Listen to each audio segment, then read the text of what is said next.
Your mic on?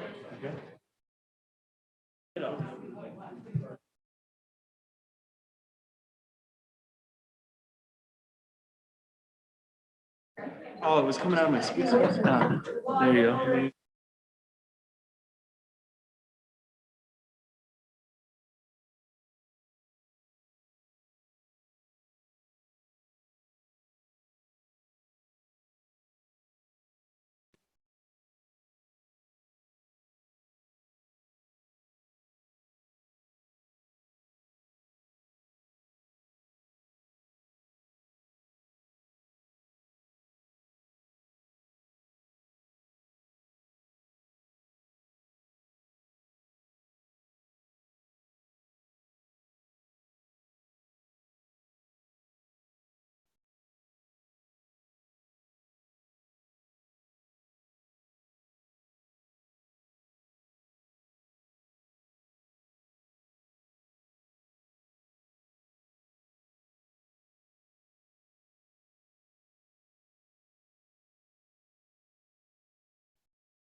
Have we gotten it early?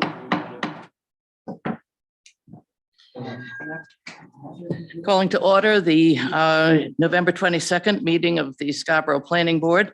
Please rise for the Pledge of Allegiance. I pledge allegiance to the flag of the United States of America and to the republic for which it stands, one nation, under God, indivisible, with liberty and justice for all.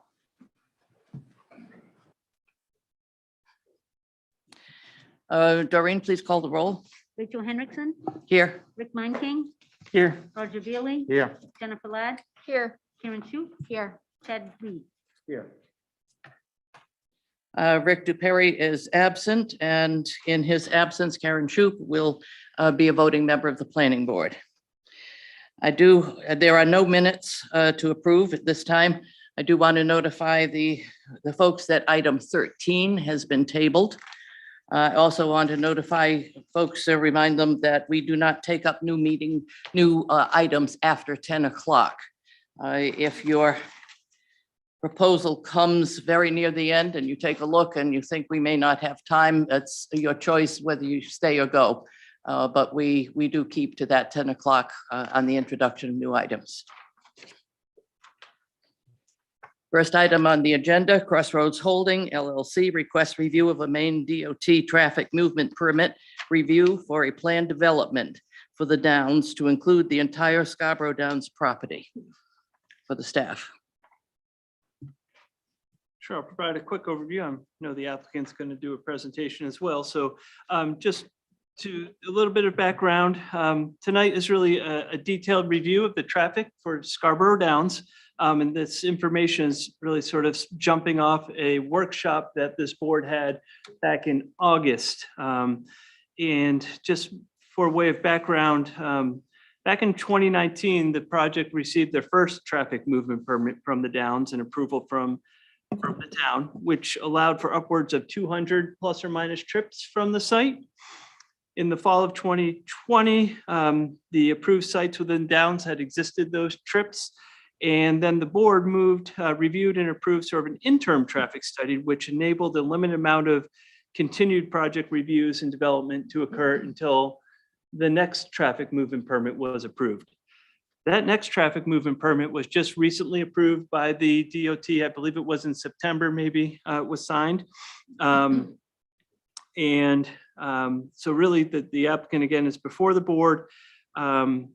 And the board's really being asked to consider three sort of critical elements. One, the adoption of the mitigation requirements and findings that are in that traffic movement permit. Approved construction and infrastructure improvements in lieu of certain traffic impact fee payments. And we'll discuss those in further detail later where applicable. And then review and approve local mitigation improvement conditions. Just again, quick background. So the traffic movement permit allows now upwards of 3,000 plus minus trips in the PM peak hour. And this is an effort that has been going on for some 2 years, effort that included town staff, our town peer reviewers, which really consisted of 2 traffic peer engineer firms, Maine DOT staff and engineers, as well as the applicants team that also included 2 traffic engineer firms. So I say that just by way of background, that there's been a lot of effort and history that's gone into this review. At this point, town staff is satisfied that the board were to adopt the findings of the TMP as conditions of approval for future development of the Downs, that the associated traffic impacts would be appropriately mitigated per our local ordinances. So to that end, staff has provided a draft motion for your consideration. And I will end there for now. Thank you. And for Crossroads Holding, Dan. Oh, thank you. Dan Bacon here on behalf of Crossroads Holdings and Scarborough Downs. Also, Tom Errico of TY Land is one of the many traffic engineers that Jay mentioned earlier working on our team. I know there's a couple new board members, and most board members benefited from the workshop that Jay mentioned back in August, where we got really into kind of detail with this. So I did put up this slide here at a high level, just to talk about the transportation design principles of the project, kind of first and foremost. I'll touch on it really quickly. I know you have a huge agenda. But it outlines an illustration of the project and it's really its proximity to exit 42. And there's three main access points into the project: Payne Road, in the future, Higas Parkway and Route 1. So we've really oriented the higher generators of traffic to be towards the highway deliberately to minimize impacts. And we've done that both in terms of the access points, but as well as the internal layout. We've also been working hard with the planning board over the past handful of years in our design on a complete streets layout with sidewalks and bike paths, et cetera, really to promote walking and biking within the project and to adjacent development and destinations in town. Oak Hill. We're also working on a mixed-use design, which promotes kind of shared trips, internal trips to minimize impacts to the surrounding road system. And lastly, the layout of the project, the programming of the project really is going to kind of facilitate transit to the site and more broadly in Scarborough. And we're working with the town closely on that right now. More into kind of the specifics of this application to the planning board. As Jay mentioned, we've been through a TMP process, traffic movement permitting process with DOT and the town and a number of other stakeholders, and are attacking it and approached it on a long-term process versus site by site. And that's why it's such a large TMP and took the length of time it did to review, so that the planning board and DOT aren't constantly looking at traffic and improvements and what to do with this site and that site within the project. So this will accommodate a projected build out over a 5 to 10 year period versus kind of site by site. And the way that we're tracking it is by trips, not by particular types of development occurring within the project. We did a forecast, but the way the planning board reviews it and DOT reviews it is by trips. And we have a scorecard to keep track of the trips that come into the board and come into the project. And so in terms of the actual improvements, Tom's going to touch on those. A key component of it is that we need to do the improvements upfront, kind of regardless of the pace of development over a 5 to 10 year period. So the first 3 years, starting next year, so a month and a half away, there'll be improvements. There'll be improvements in 23 and 24 is the particular focus, up to a 5 year period, but the majority are in the first 3 years. And those improvements consist of improvements that the town might have done through impact fee improvements, but we're doing instead, working with the town. Project impacts that are specific to the project, key intersections right around the project, and other kind of longer standing initiatives that DOT and the town have had that we're helping facilitate through the project. As I mentioned, we're handling kind of reviews comprehensively versus site by site. So the process that we're seeking approval for this evening is typically a development project pays impact fees versus making physical improvements. DOT required us to make the improvements instead of paying the impact fees. And that's spelled out in our permit. So this is kind of the key reason for this request to the board, where you have the authority and the responsibility to say you should do improvements instead of paying these fees that a typical development would pay. So that's the formal approval we're seeking, as Jay mentioned. And as part of this, we would no longer pay the Oak Hill impact fee or the Payne Road District's impact fee, because we're making improvements that Tom's going to touch on in those areas. We will continue to pay, or applicants that are locating within the Downs will continue to pay the Dunstan impact fee and the Higas Parkway impact fee. So because we're not actually making substantive improvements to those areas. And so in effect, we're using funding, not only our funding, but funding the town's collected impact fees over the many years from other development projects And so we're basically implementing improvements that other development projects have, in a way, been responsible for. I think the last thing I just wanted to note before I turn it over to Tom is the scorecard. And that is the kind of the formal tracking process for demonstrating compliance with the TMP. We've already been using it with the board, so most board members are used to seeing it in our applications. The new board members will see it with future applications where the trip generation of a new project is indicated in the scorecard and then deducted from the overall number of vehicle trips we've been permitted for.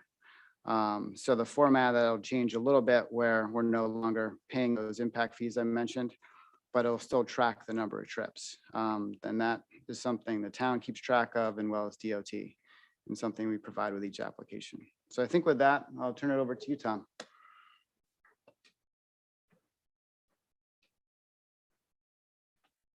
Well, good evening. Again, my name is Tom Eric. I'm a senior associate with TY Lin International. I'm a traffic engineer by expertise. We're based in Falmouth. I'm going to kind of walk through specifically the improvements. And really the thing I think, I want to touch on is that it's, as Dan said, it's a multi-year implementation requirement that was established by the Department of Transportation. And in the first year, next year, 2022, I'll go through the improvements that are needed, but basically they're really directed towards front door improvements along Payne Road. And then really thinking about implementing some signal improvements on Route 1. The town has an interest in really sort of stepping up implementation of some of the signal improvements along Route 1, given traffic conditions. So the first year, 2022, we really focus on a handful of those items. Again, front door stuff. So Payne Road at Higas Parkway, we're looking at adding a right turn on Higas Parkway as you head towards the turnpike. Something called an alternating merge. There's a merge now if you go northbound on Payne Road when you depart that intersection at exit 42, where two lanes become one. We're going to kind of enhance that to something called an alternating merge that's known to be more effective and safe. Really the big improvement, the bulk of really, I'll say the major improvement is at the front door, Payne Road, Holmes Road, Downs Road intersection, where we're adding capacity, upgrading signal equipment, and also adding and implementing safety improvements, particularly at Bridges Drive, which is just north of that intersection where it's a high crash location. And we're going to be implementing some turn restrictions, raised islands to improve safety at the location. And then as I indicated, we're upgrading signals at 5 locations from Municipal Drive right here up to Hillcrest, up near Main Med, to sort of the similar adaptive signal control that you've noticed probably at Dunstan Corner, where you'll see efficiency in operations and effectiveness in terms of conditions. So that's year one.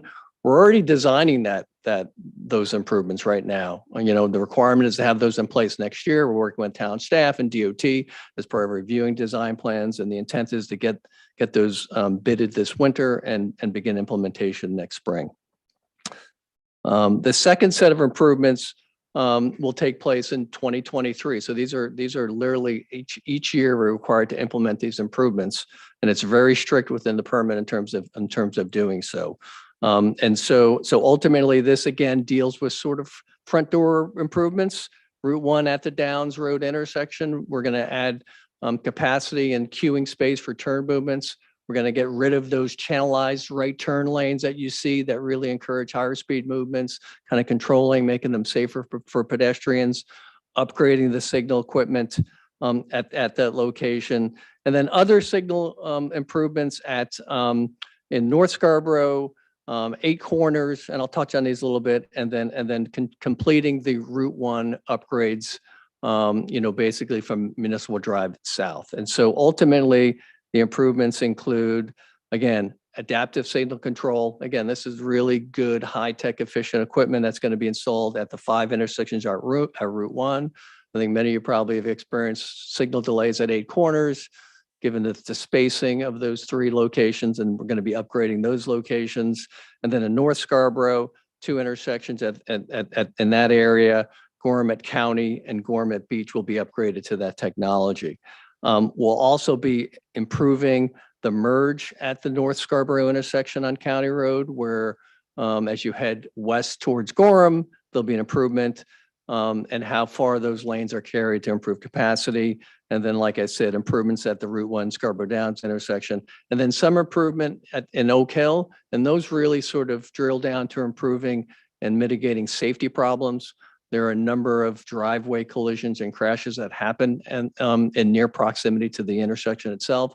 So there is a requirement to install raised islands to control movements out of some of the nearby driveways.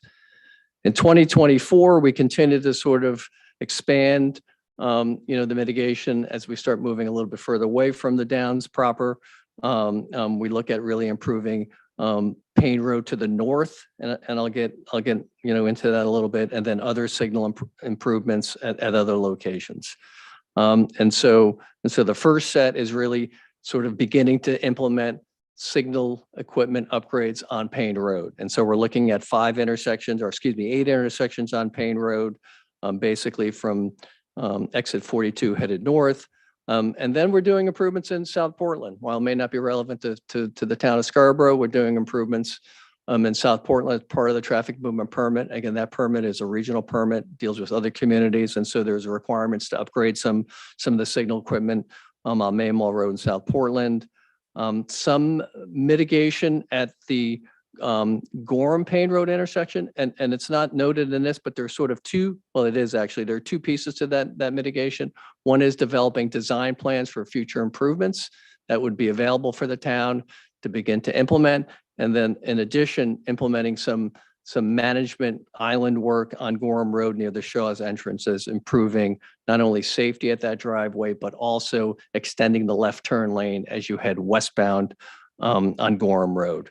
And then lastly, again, probably one of the bigger improvements is Payne at Muzzy. It's probably a long time coming, but ultimately that location needs a signal, meets warrants for traffic signal control, and then other improvements that are needed to support signalization. So that's one of the bigger ones.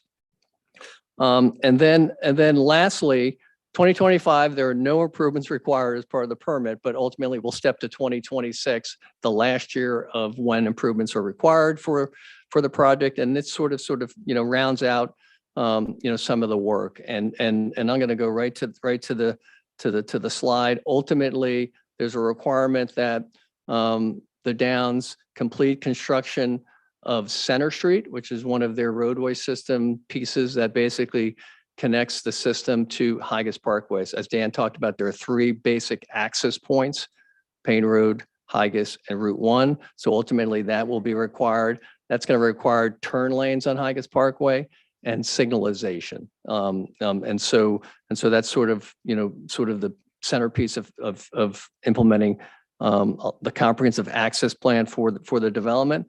And then lastly, providing a pedestrian connection between the Downs and ultimately Cabela's. There was some sense that as the Down continues to be developed and evolves into this complete streets multimodal development, that there's some need for walkability in the area. So there's a requirement to provide pedestrian connectivity towards Cabela's from that proposed Center Street intersection. So that's the sort of year by year requirement in the permit that we must meet.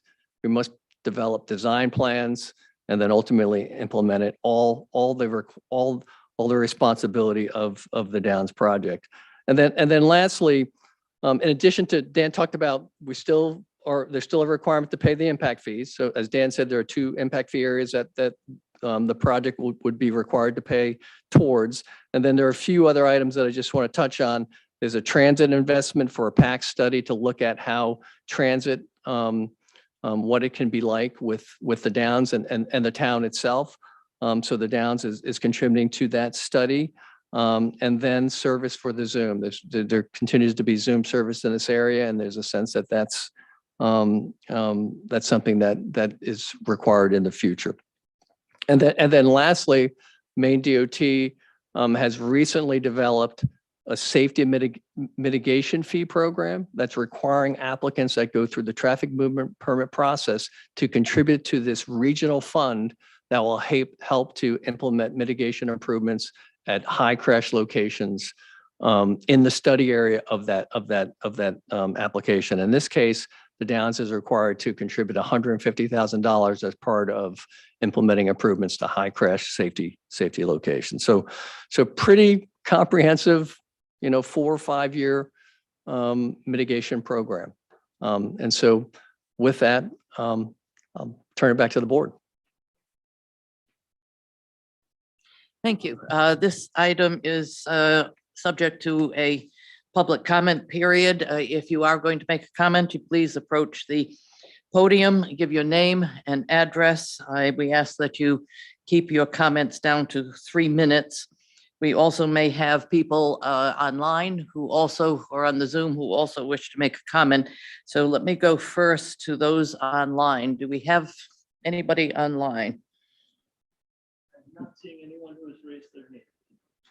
Okay, when we're done with the comments here and from folks here in the room, I'll go back and just double check and make sure that that nobody has called in from out of the building. Is there anybody in the room who would like to make a comment?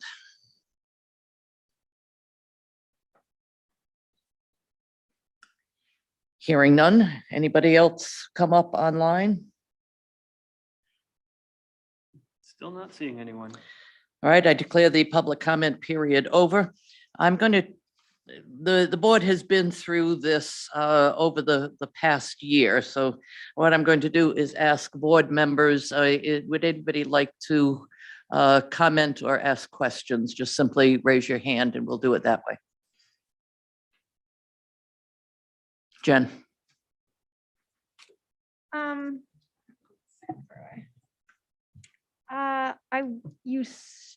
Tom sort of touched on it, but I was just curious if you could maybe elaborate a little more. In some of the application material, it was mentioned that November 1st was a deadline for preparation of construction documents for the coming year.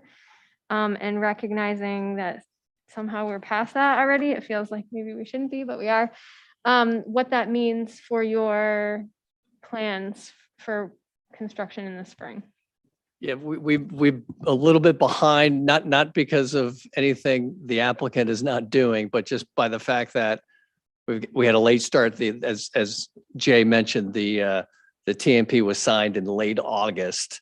And so it's been a mad dash to the finish line. The town's been very supportive, quite frankly, staff, in terms of being understanding the sort of delay, but we're pressing very hard. And quite frankly, it's not only related to the permit, but it's in the applicant's best interest to get this thing completed from a design perspective now and get it out to bid soon, because we worry about being able to find contractors and get the equipment Gotcha. purchased. Good luck, honestly. Jay, did you have? No. Yeah, A response? I was just going to mention to the question, that was an item that staff flagged to DOT when they were getting ready to sign the traffic movement permit. We said, well, we're not going to meet November. It was known. And DOT sort of recognized that going when they were signing the document, that, the plans for 2022 were going to have to be something different, but that they kept the November one because that was just the way they wanted to craft their permit. For future years, yeah. But so as far as you're aware, that shouldn't affect work schedule for next year. It's sort of the heart of my question. No, we have every intent on completing the work next year. Okay. Yep. Many of the staff comments and those from Public Works I thought were really good. I'm assuming that you're all set with those. I would just mention that it seemed like, so there were 2 comments, one about a request for full depth construction of shoulders, sort of in general, but then a more specific request for edge line treatment, I'll say, of the through right turn movement from Payne Road into the Downs project. And I guess I would just add the comment that to me, those are somewhat related, and I would just encourage future consideration to any right turn improvement that's made, not only be for full depth shoulder construction, but perhaps some additional delineation beyond paint, because if we're fully constructing the road, really is what it is, that much wider. There's a tendency there, as you well know, for the speed of turns to increase. And so I'm not quite sure, I'm sure that'll come up as you work through design, but vertical elements, a change in material, texturizing the pavement, something like that, to just sort of like give an indication that, oh, your back wheels swung over this edge, but they're really not supposed to be here, kind of thing. So that the next time around, we're not here asking you to do the same thing on another instance like the specific example. And then I know we've been through these bullet items before, and you've also outlined the process forward from here for work regarding transit. I'm just curious it just seems a little, it feels like a small nod, for $12,500 for studying transit at this stage in the game, given the tens of millions of dollars that are going into the rest of these infrastructure improvements. And so I'm just curious if you could tell us a little bit more about maybe that study effort, particularly like what the schedule is for that, and whether or not what happens if that study goes on to recommend any other infrastructure improvements, if that's not already part of something that's in your 5-year plan. How does that work? Sure. Jay and I are both on the study committee, I think, as well as other town staff. It's actually wrapping up right now. We paid for half of the study, just in terms of put it in perspective.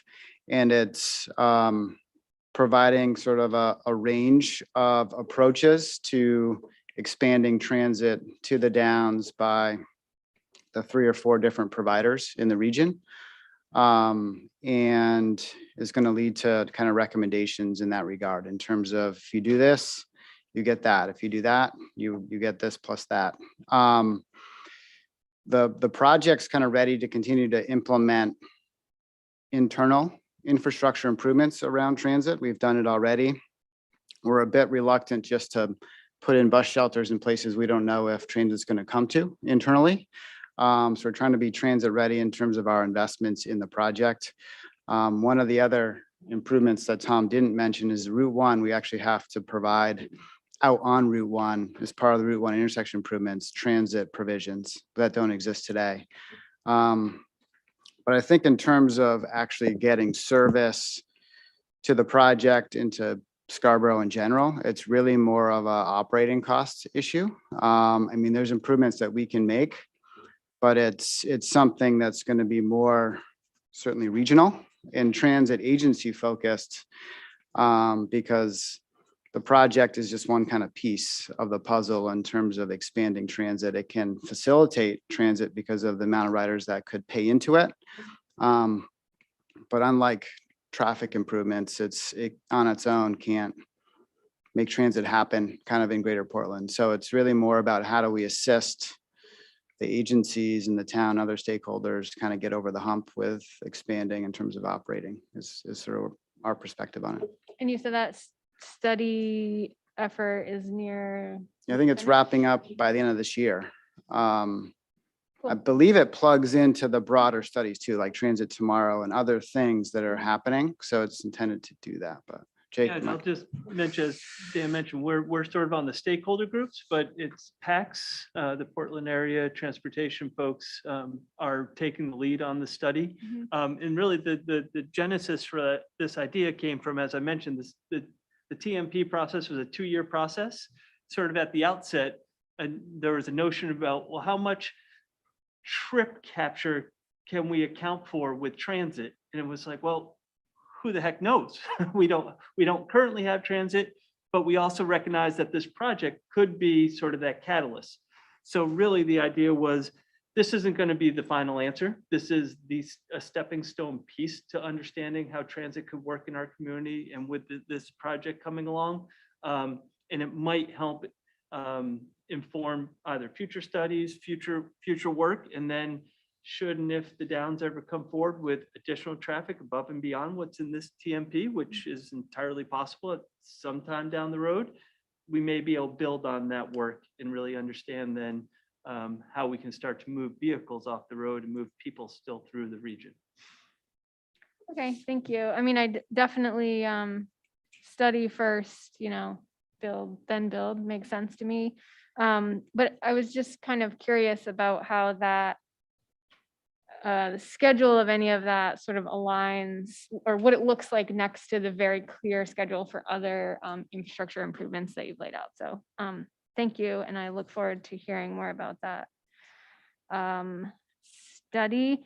Last quick question. What if any tracking will this development be doing, tracking and potential mitigation? So like, I get it, this is all, everyone's very educated, but really best guesses on where traffic's coming from. You're proposing mitigation on, certain areas that are, estimated to see the greatest need from a traffic standpoint. But what happens if, say, there's another sort of one-off intersection that turns out to actually see more of an impact than perhaps was initially anticipated? Is there any is that on your radar at all? Is anyone keeping an eye out for that? Did the TMP address that at all? I'm just thinking, like, if we have some other development that comes in and maybe they say, or even just residents from the community that say, hey, this intersection wasn't a problem until X, Y, or Z on the Downs came online.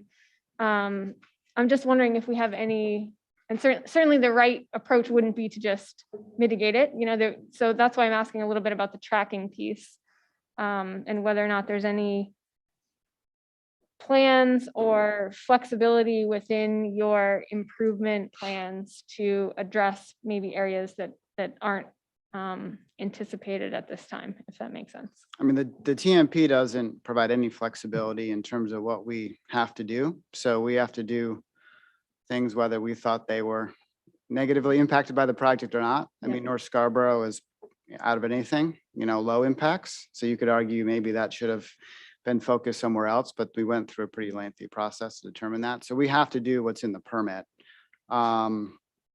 Our scorecard is more kind of tracking when we run out of the permit, use up all the trips. So we're going to be, I think, kind of monitoring our front doors over time to see, okay, the book says we'd have this many trips, but what really do we have?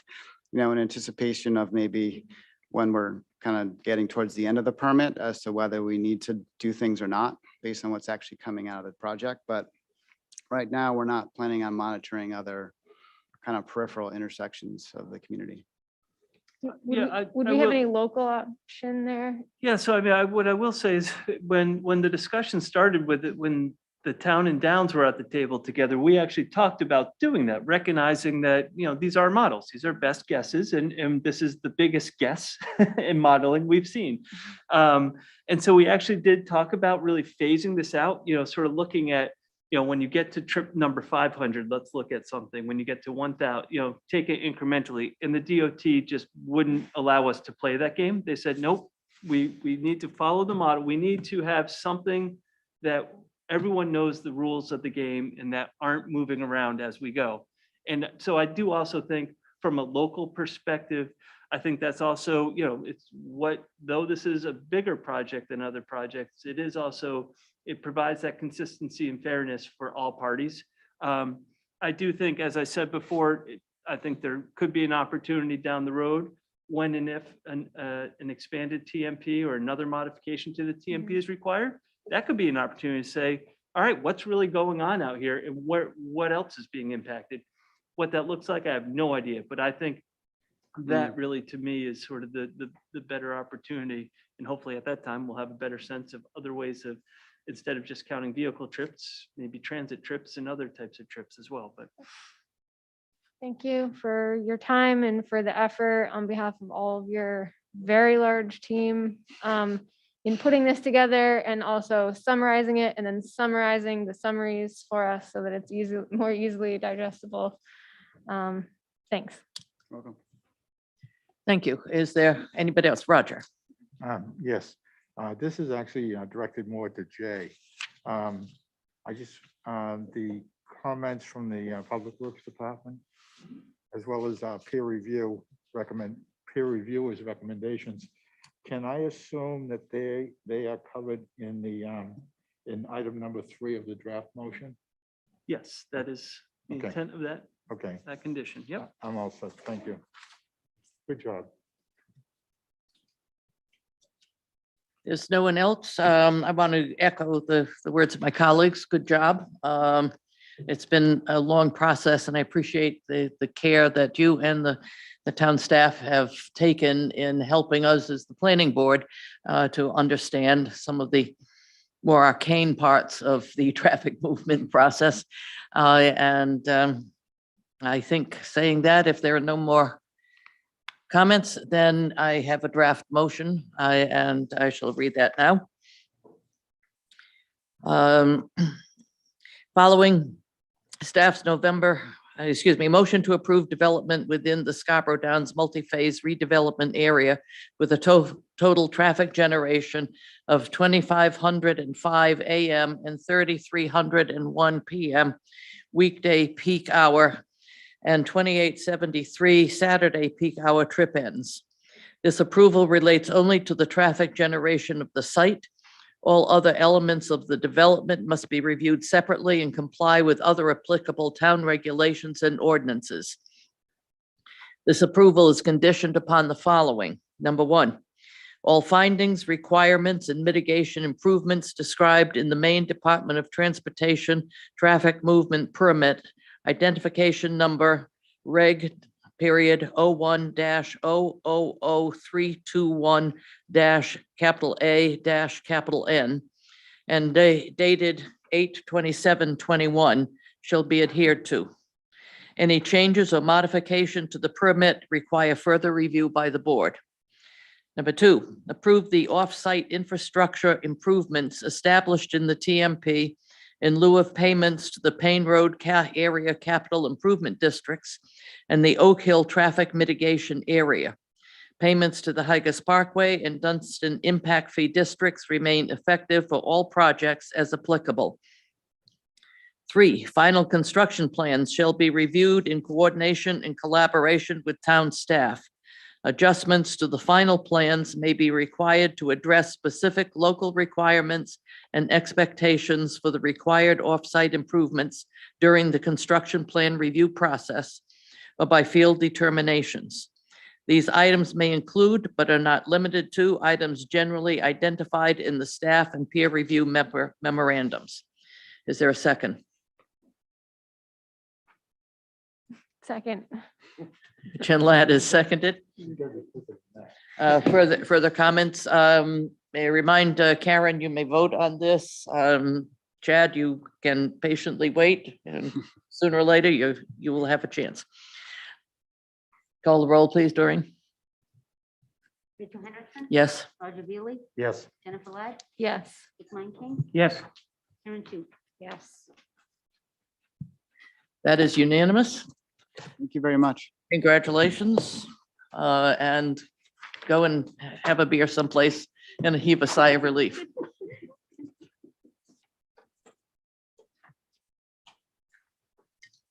Next item on the agenda, number 6, KDK Realty LLC requests a final site plan review for Higas Parkway, assessors map R4, lots 14A and 14B for the staff.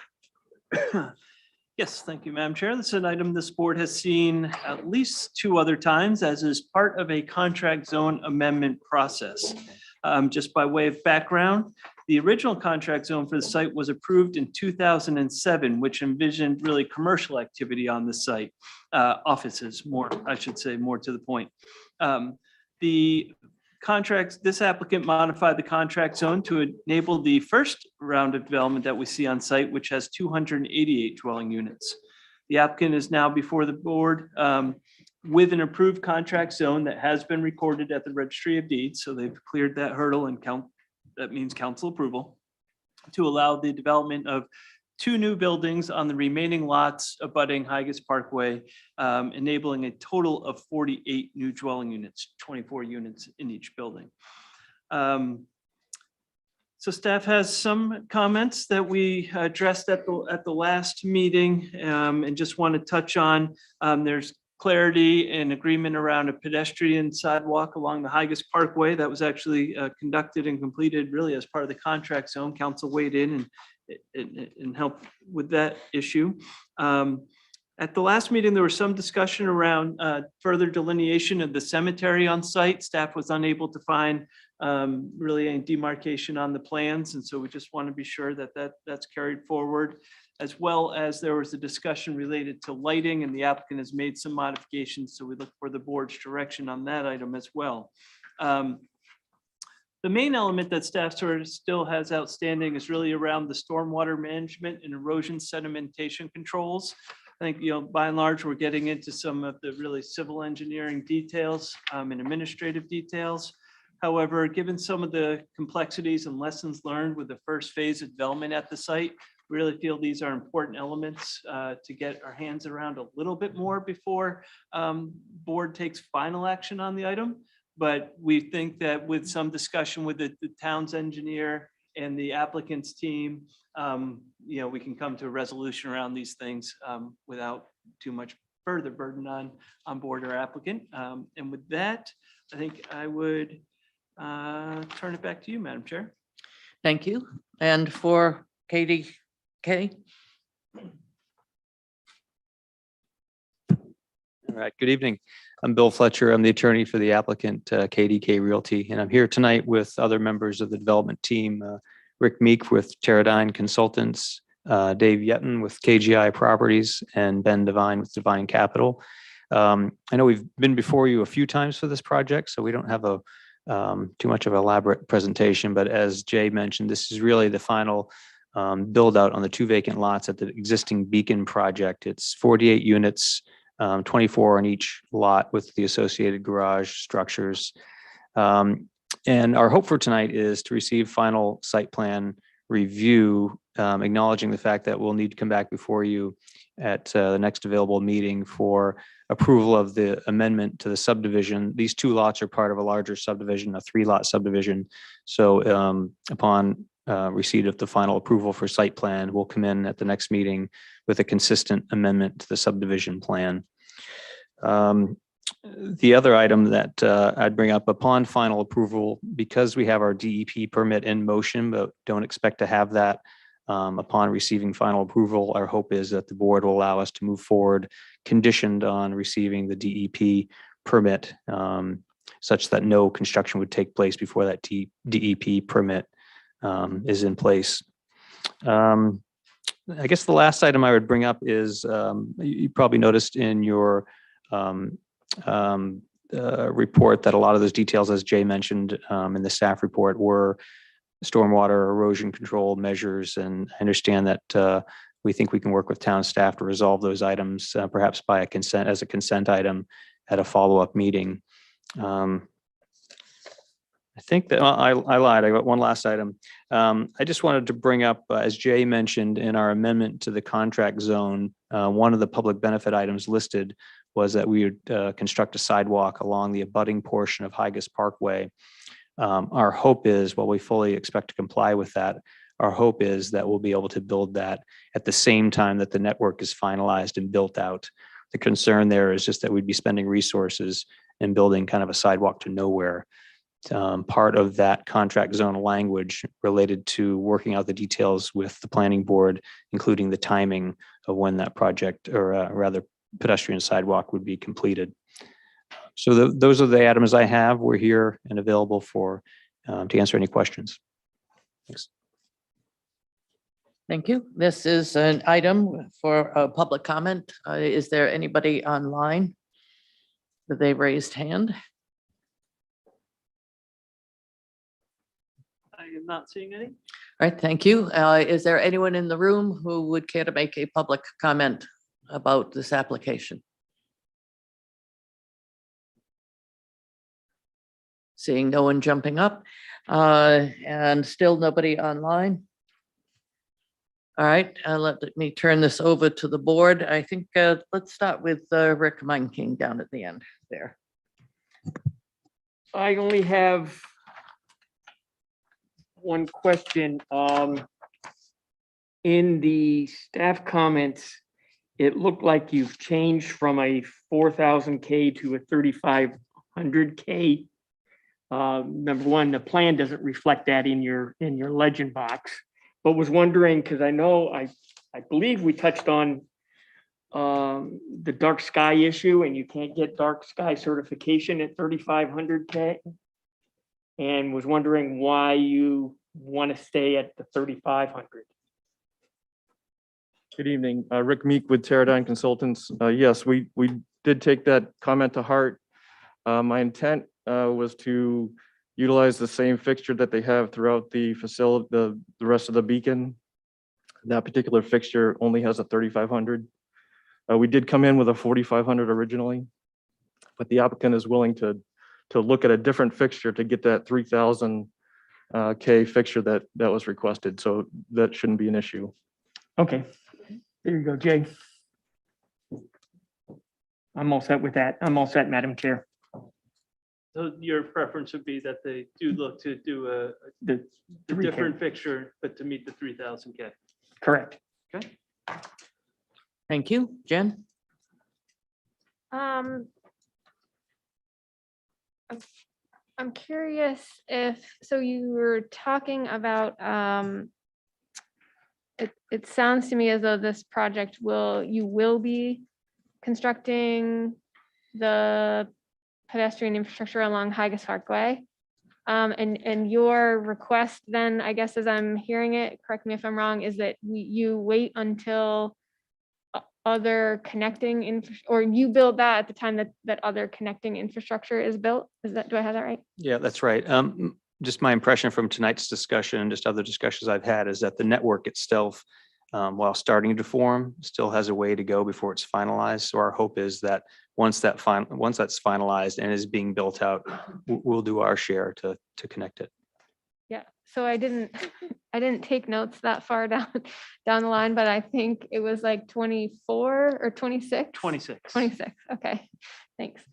Okay, and so I'm not sure how we would keep track of that. That's kind of boiling it down, but I think typically this is where like a fee in lieu comes into play, where other work is coming, money's collected at the time of the initial development and then used later on. I'm just curious, I'm assuming any approval language at the time we get there would somehow capture that, and there would be a window of, we expect you to do this work within X amount of time frame or something like that. Yeah, I think if the board's comfortable with coordinating this with the overall sidewalk improvements along Higas Parkway, which are currently scheduled for 2026 per the traffic movement permit of the Downs we just talked about. Certainly staff could structure a condition of approval. Then essentially it would become a condition compliance type item. But I think there's enough attention on this item that it's not one of the smaller ones that we sometimes do. I don't think this one would get lost. Sure. I just want to make sure on both behalves that's mapped out in a way we can follow.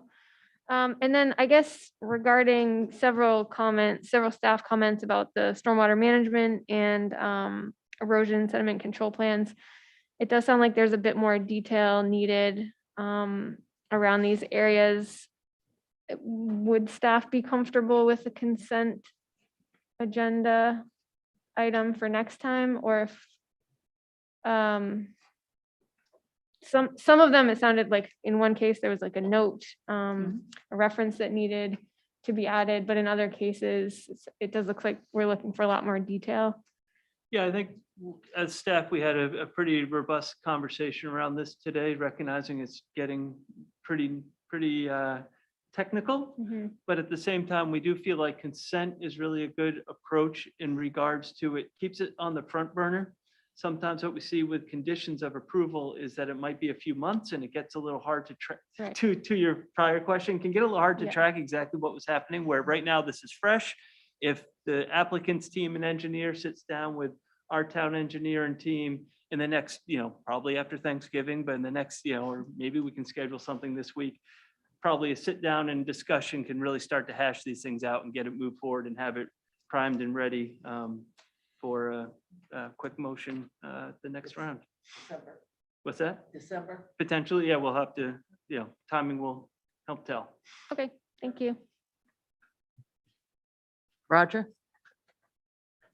I'll ask the big question. Have you identified anything about the cemetery yet? I'm sorry, I couldn't hear you. Have you identified anything about the cemetery? Rick, I don't know if you want to talk to on the ground.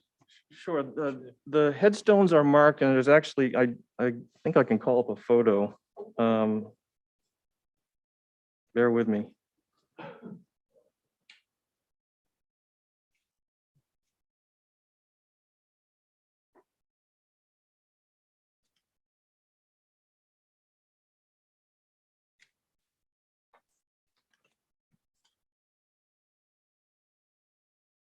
Good luck finding it.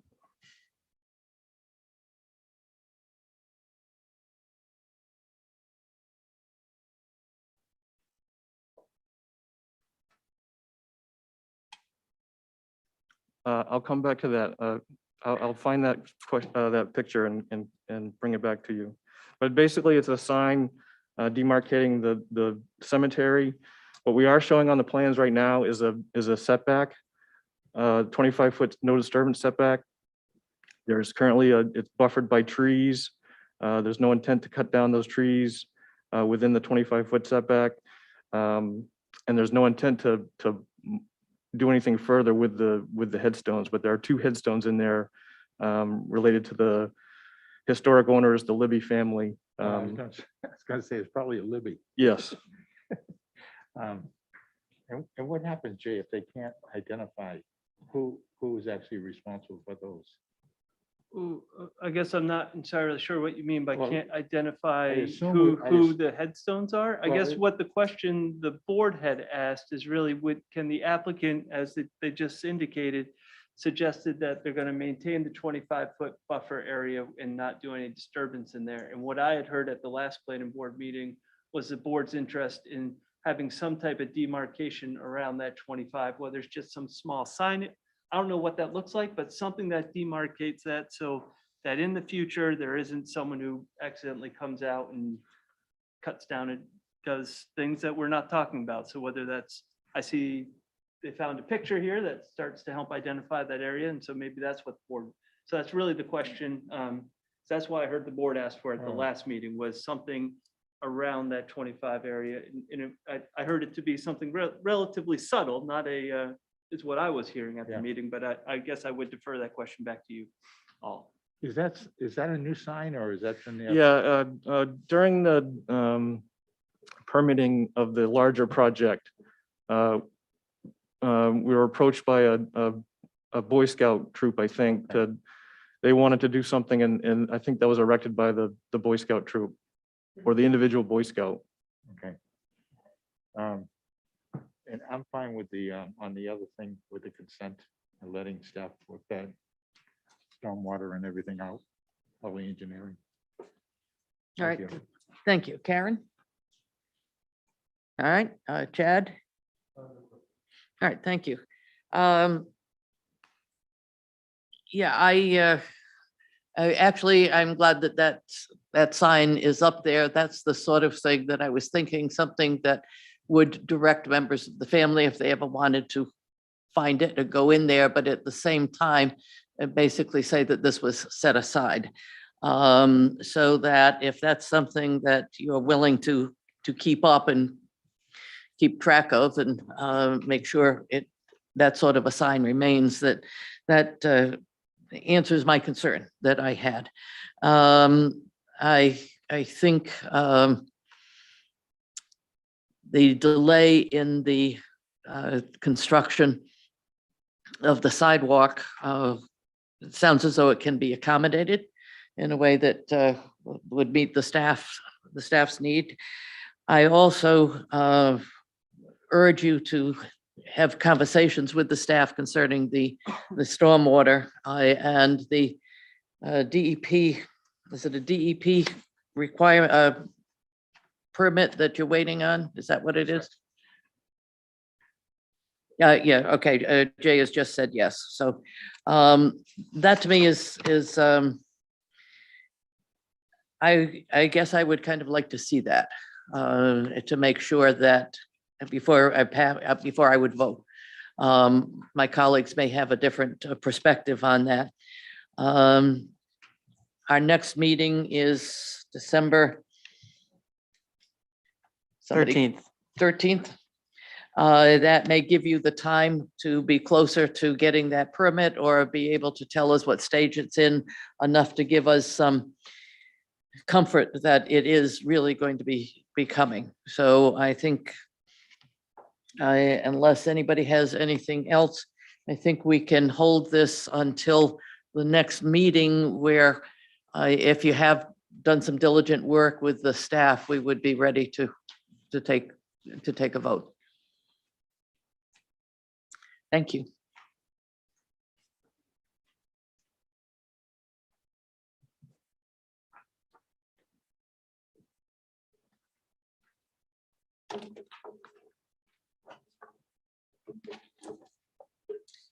The next item, Sebago Technics requests a subdivision amendment review for 20 Wildwood Lane, assessors map R91, lot 608 for the town. Sure, thank you, Madam Chair. This is a relatively straightforward second amended subdivision plan of Wildwood Estates. The applicant is proposing to adjust a lot line and between two existing lots, Lot 7 and Lot 8 within the existing subdivision. Changes does not change any of the existing road frontage, and both lots will remain conforming with the zoning. And staff really has no further comments on this item. Just to be clear, this isn't creating any new lots, or it's really just about a lot line conveyance between two existing lots. Thank you. For the applicant.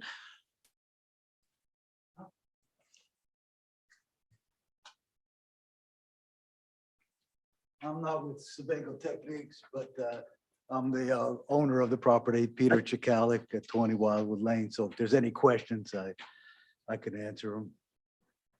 All right, I have a question. And that was a question, I'm not clear when you said something about there no longer be a wetland on the property. Is that, do I understand that Yeah, correctly? what's happened 3 years ago, USDA Soil Conservation Service came to the site. I farm, and they did a review and they said there wasn't any, it's a non-wetland area. It's mostly rocky and erodible is the only classifications they came up with, but not wetlands. It's been in crops and there's no wetland. So. And that's on both of the lots? Yes, I farm on 3 lots there, 3 different areas, 12 acres, but that particular lot, which we're redrawing the line, that included that area, and it just kind of extended into lot 8 from 7 to 8. Right, thank you. This is an item that is subject to public comment. Is there anyone online? Anyone in the room? Seeing no requests. Any comments from the board? Any questions, concerns? Hearing none, I have a draft motion. I move to approve the Second Amendment subdivision plan of Wildwood Estates represented by Sebago Technics under the provisions of the zoning and subdivision ordinances. The application requested approval of a lot line revision between lots 7 and 8. Is there a second? Second. Second from Roger Beely. Doreen, you call the roll, please? Rachel Henderson, Yes? Roger Bailey. Yes. Jennifer Ladd, Yes. Rick Montague, Yes. and Karen Chu. Yes. Thank you very much. Thank you. Your request Appreciate is it. approved.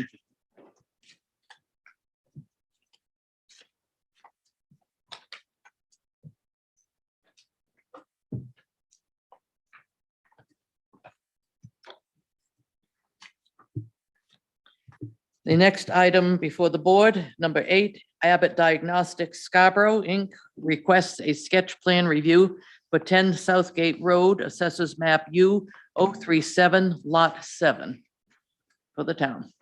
Yep, thank you, Madam Chair. As you just know, this is a sketch plan review, so this is really just an opportunity for an informal discussion between the applicant and the board to start to identify some issues or areas of discussion as they move forward with a formal application.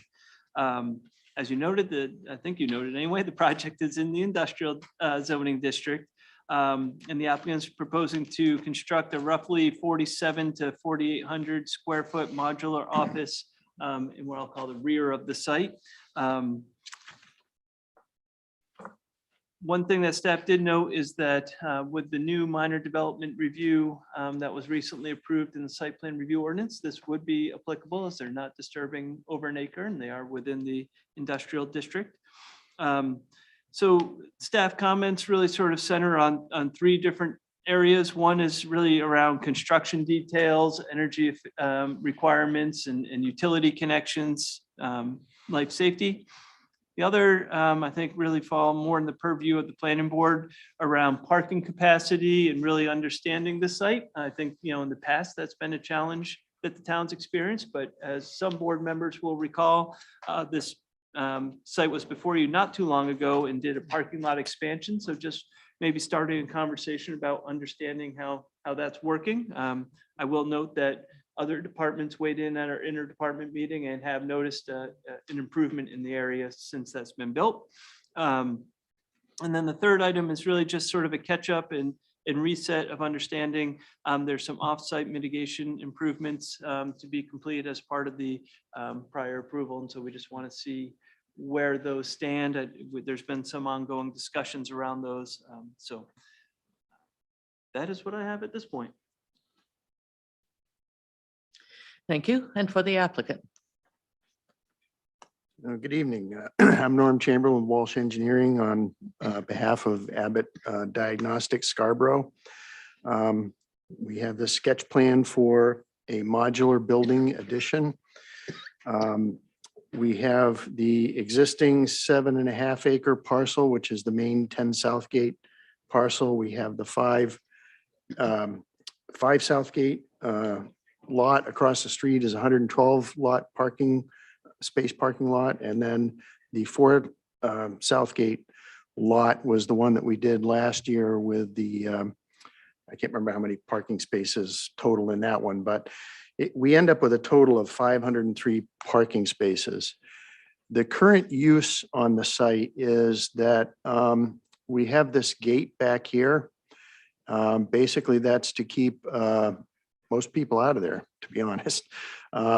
So trucks enter here, they load, turn around and leave. Occasionally we'll have a nitrogen truck that comes in and goes through this gate down here and around and fills a nitrogen tank down there. But for the most part, the parking back there is for contractors that are doing some work inside the building and things like that. The use in the building has changed dramatically since 2020. The beginning of 2020, they've moved a lot of the offices out of there and have turned a lot of the space over to production and warehousing. And it's primarily that use that happens in this building. They're making the Binax tests here. What the use of this building is for is they want to have a place for the facilities and maintenance people to have a little better office space. Right now, they're kind of crammed into some various places within the building, and this would allow them to have dedicated space. They do operate 24 hours a day, so their maintenance staff is 3 shifts, and facilities would have, they get to have their own desks and things like that. It's kind of an unusual building. It's made up of shipping containers. They were assembled out in Illinois and was a cafe out there. And Abbott didn't need that anymore, and they shipped it out here. And now we've got a team of architects and contractors trying to figure out how to put it together and put it on this site.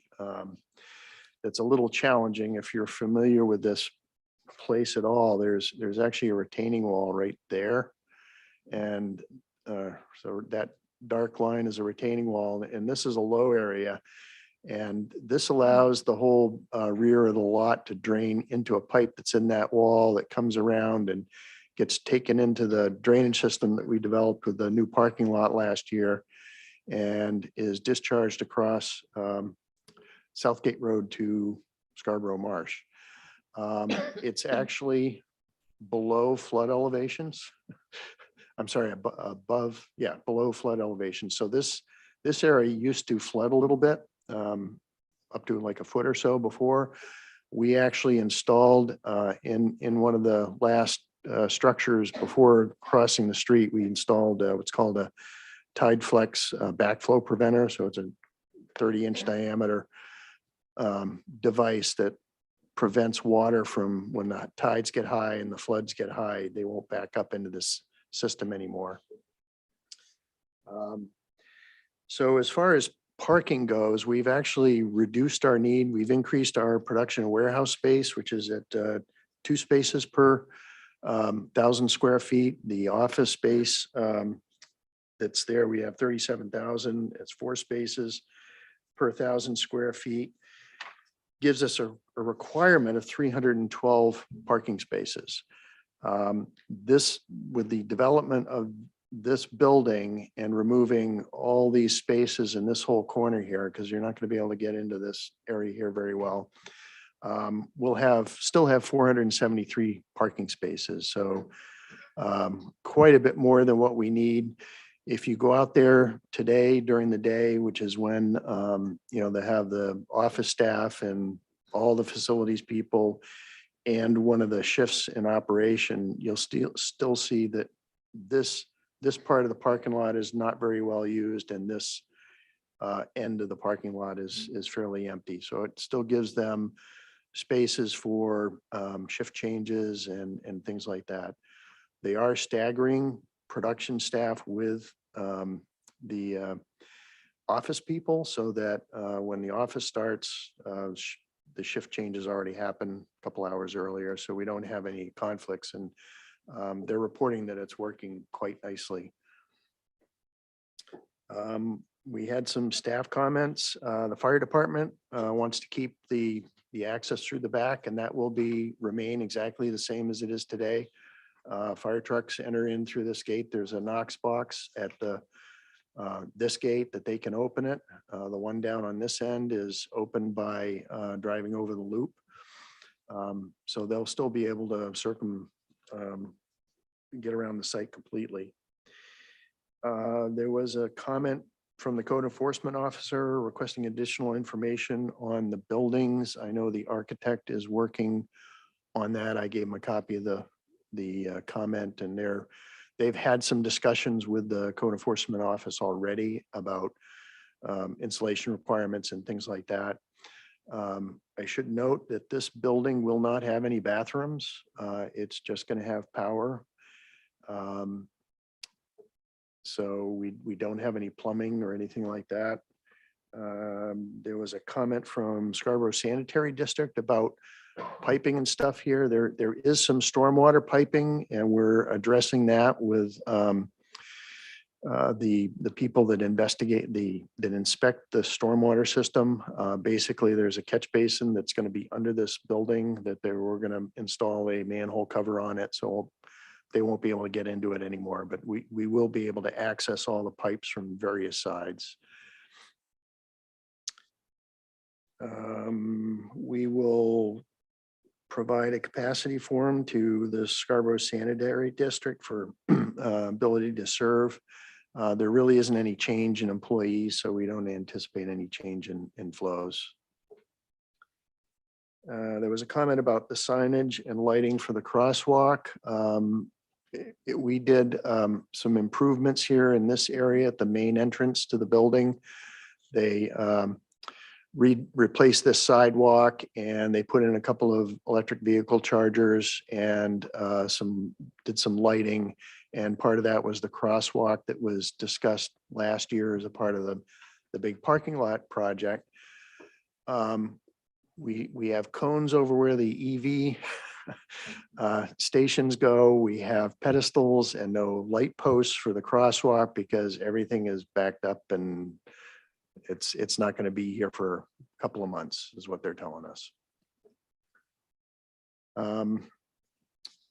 And the offsite improvements, that got stalled a little bit, and over the summer, we did have some back and forth with the town about possibly doing fee in lieu because there was going to be all kinds of improvements along Route 1 there.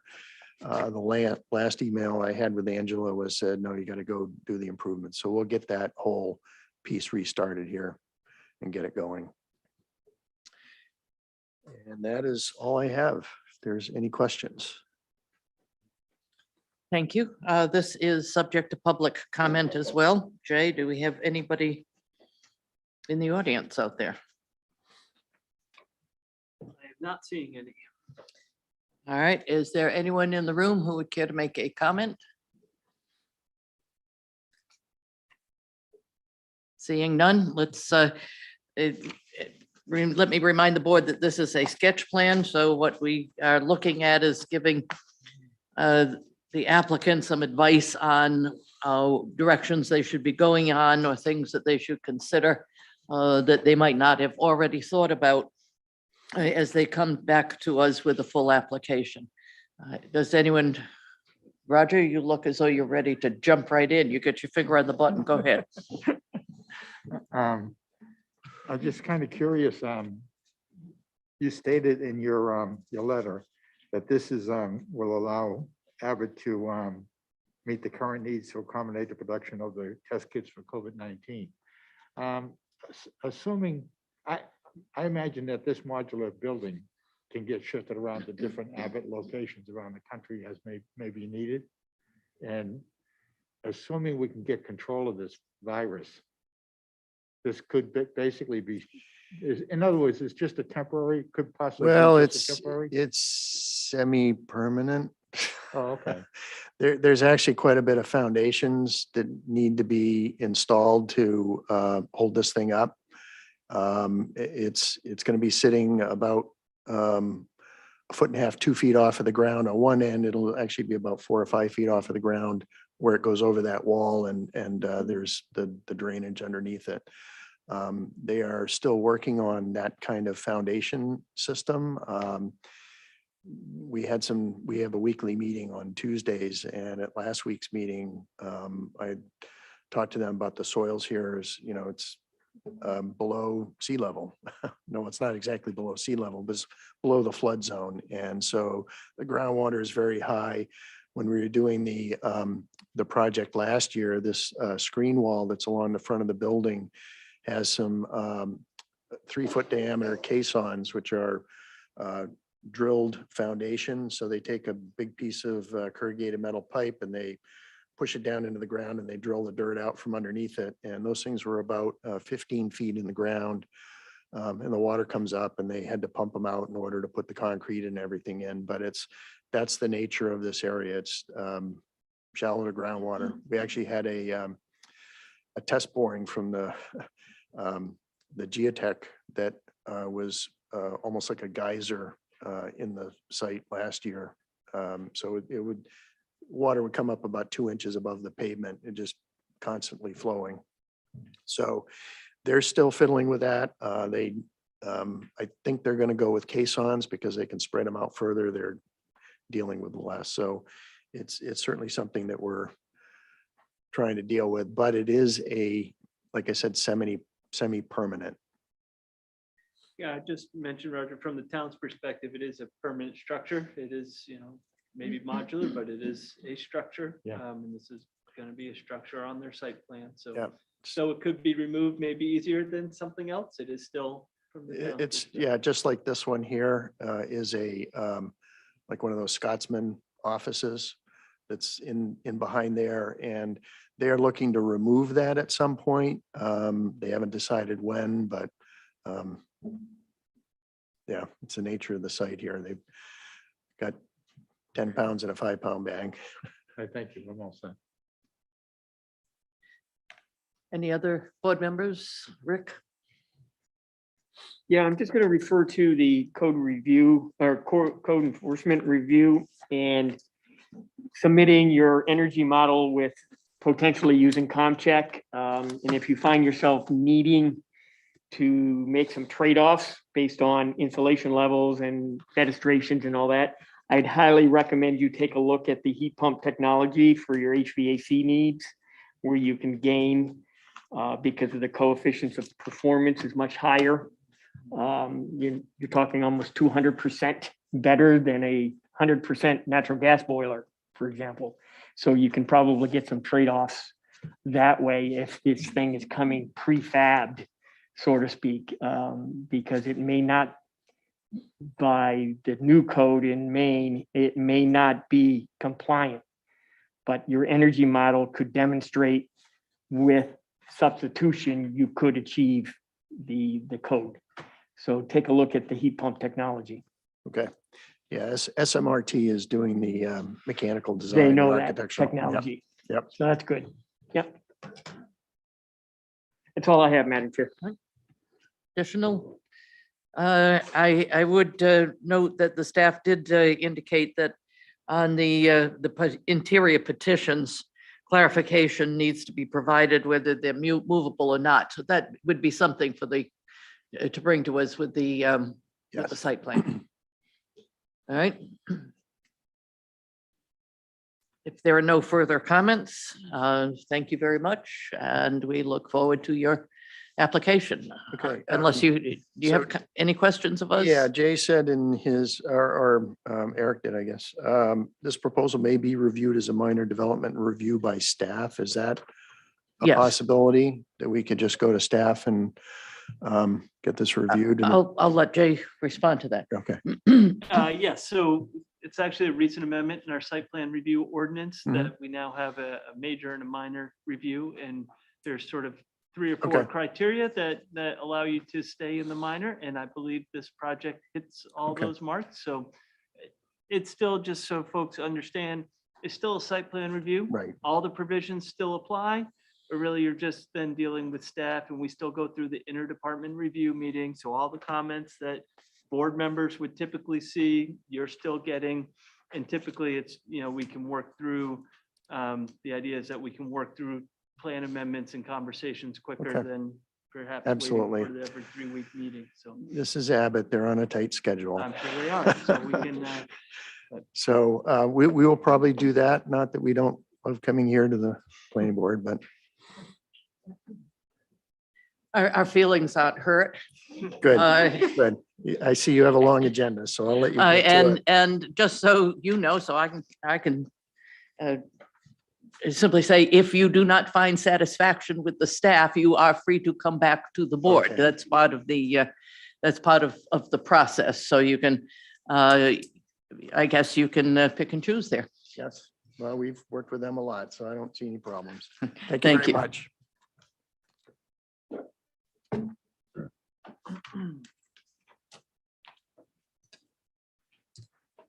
Blue Wave, the next item, Blue Wave Beach Ridge Brook LLC requests a utility scale solar site plan review for 12 Johnson Road, Assessors Map R 022, Lot 24A for the town. and Madam Chair, I'm gonna turn this one over to Eric, since it's a new ordinance. Why not let the new staff member take a shot at it? So. All right, that sounds good to me. Eric? Thank you. The applicant is requesting site plan approval for a 5 megawatt, approximately 18.97 acre solar facility at the end of Johnson Road, which is just off of Beach Ridge Road. It would connect to an existing CMP distribution facility in the area. And the project would be on a former, I believe it was a sand and gravel pit at one point. So the site is very open and not result in much vegetation clearing. As we'll see with all these solar projects tonight, it will have to meet the standards set forth in the recently adopted performance standards of section 9.0 of the zoning ordinance. Staff's main concerns are that there wasn't an emergency services plan provided, and a decommissioning surety form had not yet been submitted as from what we had seen. There were other comments from engineering staff, which you should all have in your packets.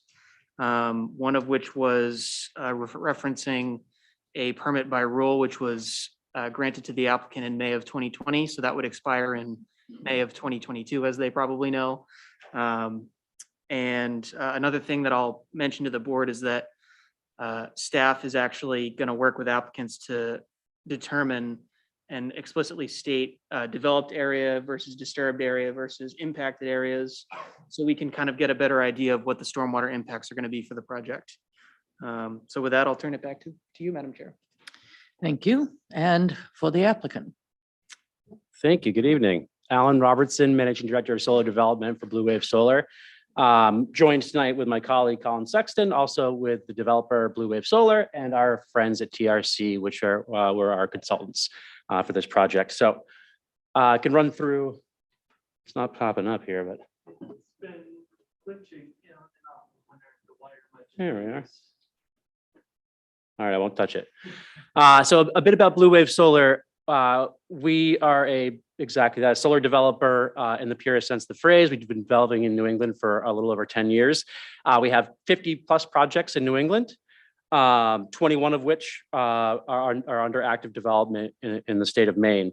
That encompasses, so this project is about 6 megawatts, just north of, but we have over 150 megawatts of operating assets in New England. That equates to about 141,000 metric tons of CO2 avoided annually. So as was mentioned, this project is at 12 Johnson Road. It's tax map R022 lot 024A.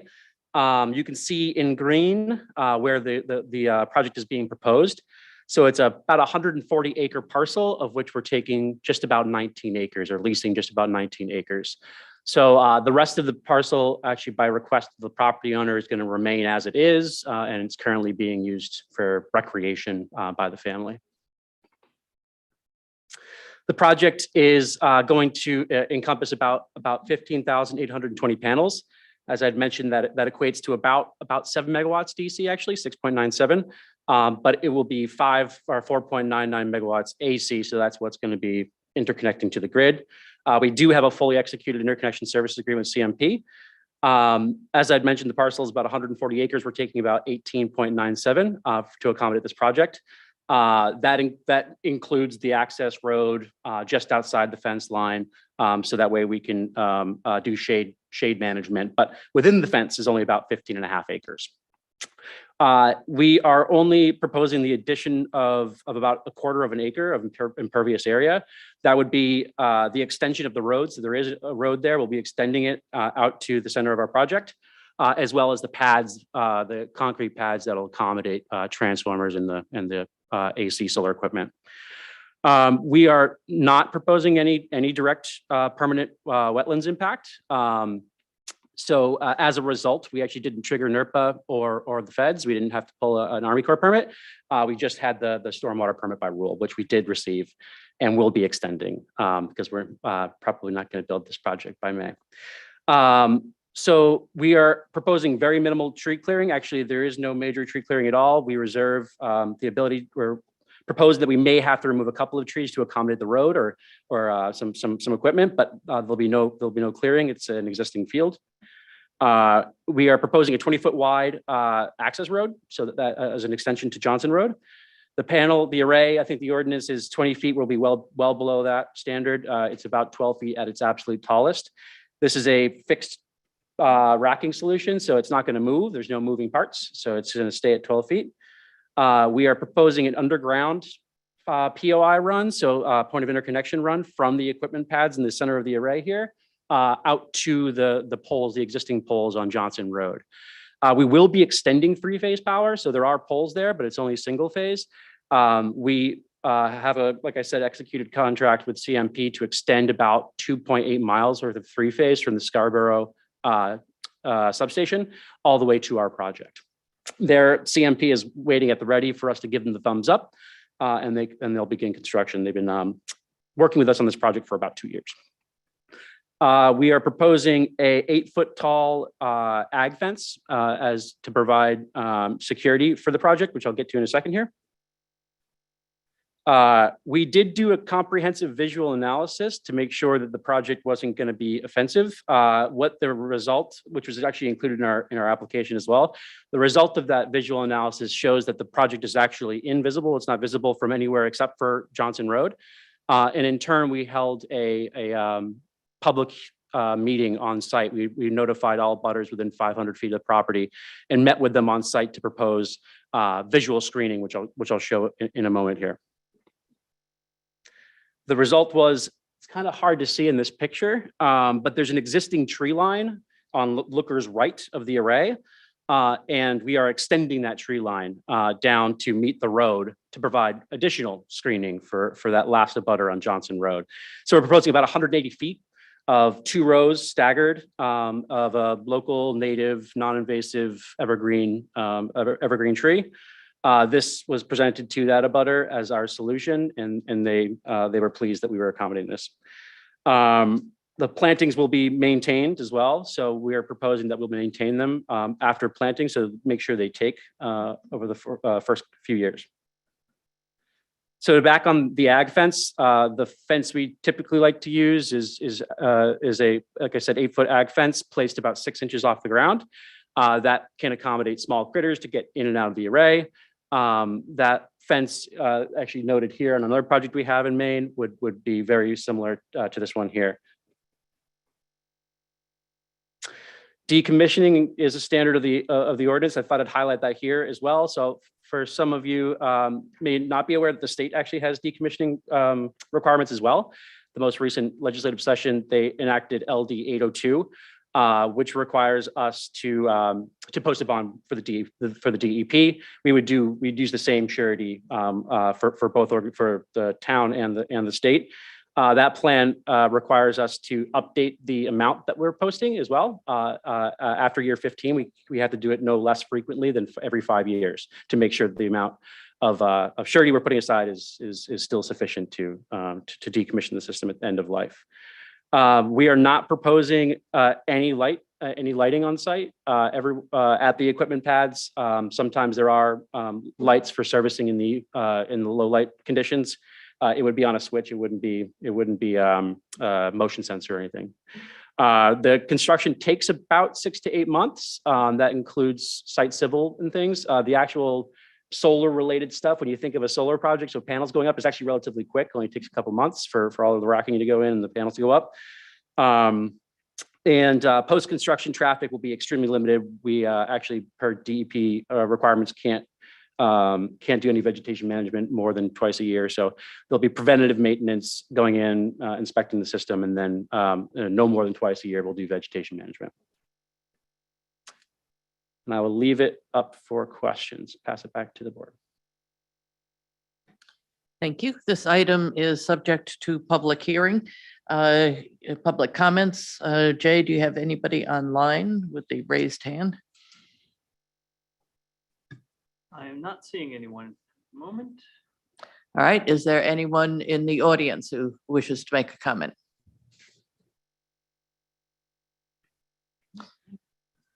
All right. I do want to note that we received one email in terms of public comments.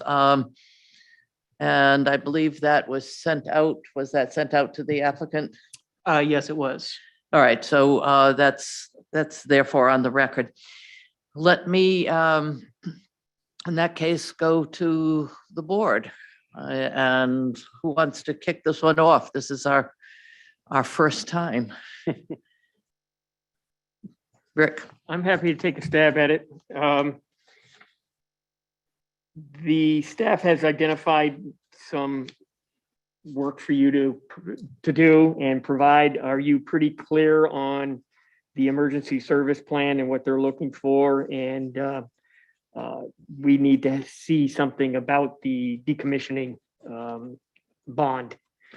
Yes, yeah, we did submit the decommissioning language, the decommissioning bond language on Friday afternoon, I Oh, believe. okay. So it was sent over once we saw that comment. We have been trying to reach out to the fire chief to make sure we accommodate anything he may 20 need, foot. and have not reached them yet. But I know there was one comment regarding the gate to the fence needs to be a minimum of 20 feet wide, which we're more than happy to accommodate. All the other comments that were submitted, there were some typos and things have already been addressed and updated. We actually do have paper copies of the updated plan sets here, and we'll submit the digital versions. Perfect. I guess in response to that letter that we did receive from a citizen here in Scarborough, is there any trails or recreation areas that are going to be within the parameters of this solar farm? There are not. All right, I checked that off my list. And that's all I have, Madam Chair. Thank you. Welcome to Scarborough. If this goes, it'll be the first. Thank you. Well, we do have one already approved and I believe it's underway, isn't it, Jay? On the landfill? Up at Eco Main under Yeah. the municipal use. To be honest, I'm not sure if the construction has I have to- started on that. Right. Well, if not the first one to be done, you're the second. So it's starting to come, and we all have heard about the electrical prices going up. Well, if we can get our portfolio to be renewable and close to the grid, it certainly helps minimize the volatility in power generation. So Thank you. I appreciate you bringing this to Scarborough, and good luck. You're happy to be here. Thanks. Thank you. Roger, you've got your finger there. I'm just kind of curious, looking at this site. It's interesting how the clearing in the site is where you're going to put the panels, which obviously makes sense. But what was there on that site previously or currently? Do you know? You can sort of see on the picture here, a dotted line in the bottom, sort of south western corner. That delineates where the gravel pit is or was. They just vacated the property this year. And then the rest of it was just being a hay field. Oh, okay, so the gravel pit, I assume that there's a hole in the ground, right, where the gravel pit was? They've fixed it up on their way out. So it was being dug, but it's still in its current state will accommodate our project with All right. minimal civil work. No, I'm fine with, I was just kind of curious. I'm fine with this. Thank you. Thank you. Jen? I was just curious if Johnson Road is a public way or private way? I believe it's It's private. private way. Yeah. And so there would be no, you'll be gated, but there shouldn't necessarily be the expectation of public coming or going from the site. No, yeah, right? yeah. Is there any, anyone on site beyond, or like, how often would you have sort of maintenance activity here after construction? A couple times a year. Yeah, all of these projects are monitored remotely from sort of like a Houston-esque command center. Sure. So what it'll show us is exactly what's going wrong, and if something goes wrong, so we can proactively go out, and there will be no one on site. Okay, that's really all I have beyond your presentation. Thank you. Roger, you've got a follow-up? Yes. Okay. This is basically for Jay, I guess. In your comment, you say staff is working to develop a template for information. So I assume if this template would, every developer who wants to create one of these community solar array facilities, with this template, they'll be able to, we'll get everything and everything should be consistent. That's the dream. Yes, yeah, that's what we're going to work towards, because we understand the DEP has come up with some terminology. So we're trying to get our minds wrapped around this. You know, this is an ordinance that, though it's been worked on for some time, was just enacted 2 weeks, 3 weeks ago. So I think staff is still, you know, trying to catch up to the experts in the field. And they've been a good resource for us in a lot of ways. And obviously, there's been a lot of back and forth in that regard. So yes, it is something that we're planning on coming up with and really just being able to identify the different types of activities. So it's very clearly noted moving forward. Right, thanks. And I guess I might say, I think, you know, some of that leads to some of these projects are, you know, have a different level of site work that needs to be done, right? This one, as was just mentioned, is a current gravel site or just recently finished gravel site in a hayfield.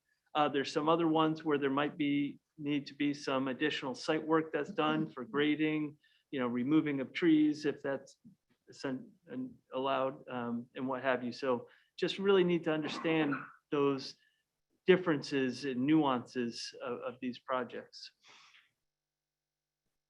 Thank you. Karen? You can bear with me. I'm not sure how often the planning board approves things where there isn't anyone on site, close by, people that are there. Kind of curious about the gate, because if there's no one close by remote and there is an emergency and we're under, I don't know, 5 feet of snow, I'm just kind of curious how the fire department would respond. So we do, as part of our ongoing operations and maintenance, will plow access to the gate and the core equipment. And we will also be providing a Knox box for any emergency related services to gain access when we aren't there. Perfect, thank you. I'd also note on that one of the performance standards is for the applicant to provide a sign with, you know, the name and phone number of both the owner and someone who would be available 24/7. Yeah, presumably all of this would be in the emergency services plan, which has not been provided. It So will. that would be coming. Chad? All right, thank you. Actually, I've got a couple of comments. One of them, I just want to say, you helped tick off one of the items that I had, and that is by doing what, about a foot rise from between the ground and the fence so that the critters can get in and out. Yeah, that's correct. Okay. I believe that's recommended by wildlife, so that, thank you for paying attention to that. I don't believe that's actually in our ordinance, but it's good that you're doing that. We also, this is the first time I've seen that sort of a fence.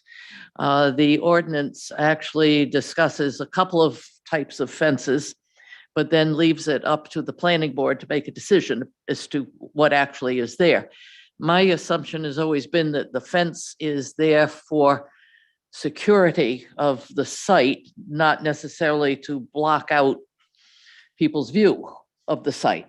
And I wonder if you can just tell us a little more about the particular fence that you're going to put up there. Yeah, the proposition is to on the screen here is to install an agricultural fence. It's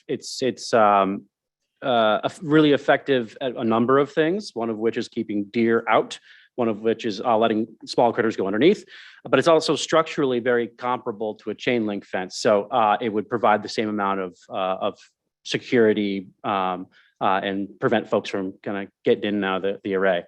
So the reason why we like to present this fence is it generally blends in with the surroundings. This being sort of RF area, it would be comparable to a fence you'd use for any other agricultural purposes on site. So, and as you can see, they're more or less sort of transparent once installed. It kind of blends in with the background. So for those abutters that do have, you know, as they're driving down Johnson Road and kind of peek at it between the trees we're going to plant, it would be less offensive than something like a chain link fence. Well, the chain link fences that we have, the requirement is basically that, or that the board can require that they be painted or covered with vinyl. What are you doing with this one? What we would present is kind of what exactly you'd see here. It's sort of coated in a black sort of rubber paint-ish. So it would be It would be black. It does come in other colors, so if there would be, you know, a request from the board to provide some sort of other coating, we'd be more than happy to do that. I think black is adequate. And I'm sure that someplace in here you have indicated what you're going to be, what sort of planting that you're going to be doing in there. Could you, as I said, it's got to be there someplace and I've missed it. Are you going to be doing any sort of pollinator area? Yeah, so all of our projects, we like to implement what is loosely referred to as dual use. So on site, we're proposing a couple of different things. One is the pollinator mix, which we implement on all of our projects, actually minus one that we just installed, which is a dual use blueberry field. So we're growing blueberries underneath the array. We're not planting any pollinators there. So yes, we would be proposing pollinator seed here, as well as potentially, as we work with the DEP, potentially grazing for vegetation management, instead of using sort of a gasoline fueled mower. I assume by grazing you mean sheep or goats? Sheep, yep. Goats like to hop on solar panels. So Yeah, that's what I was thinking too. Just as a side note, Scarborough has quite a few beekeepers. And it might be interesting for you to talk to some of the beekeepers and see if there's a way to move a couple of hives in there for the summer and then the honey to be harvested afterwards, since you're developing that as a pollinator area. That would be fantastic. Yeah, we most certainly will do that. Thank you.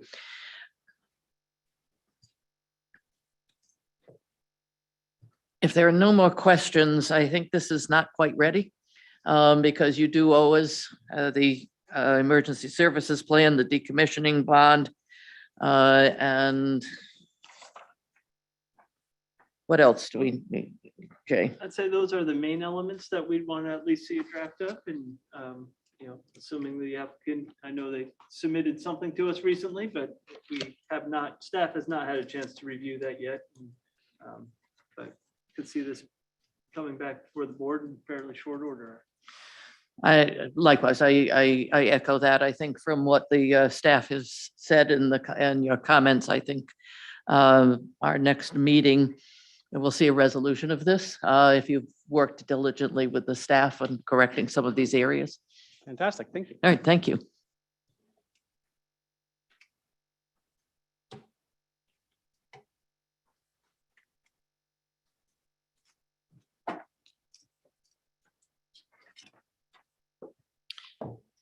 We're going to go on to number 10, but I also want to say that will take us a little past 8:30.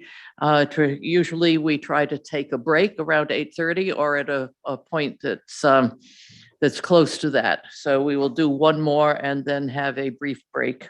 Thank you. Item number 10, BD Solar Lawson LLC requests the utility scale solar site plan review for County Road, Assessors Map R017, Lot 11 for the town. Eric? Thank you. This project is pretty similar to the previous solar project, just a site plan approval for a 4.99 megawatt AC ground mounted solar array. It would be located on the Kimberly Clark landfill out on Outer County Road by the South Portland and Westbrook city lines. With the initial application materials, a surety form and setback measurements, especially on the abutting Smiling Hill property were needed. And the applicant has since provided a surety and noted it would add setback measurements on the plan sets, which is greatly appreciated.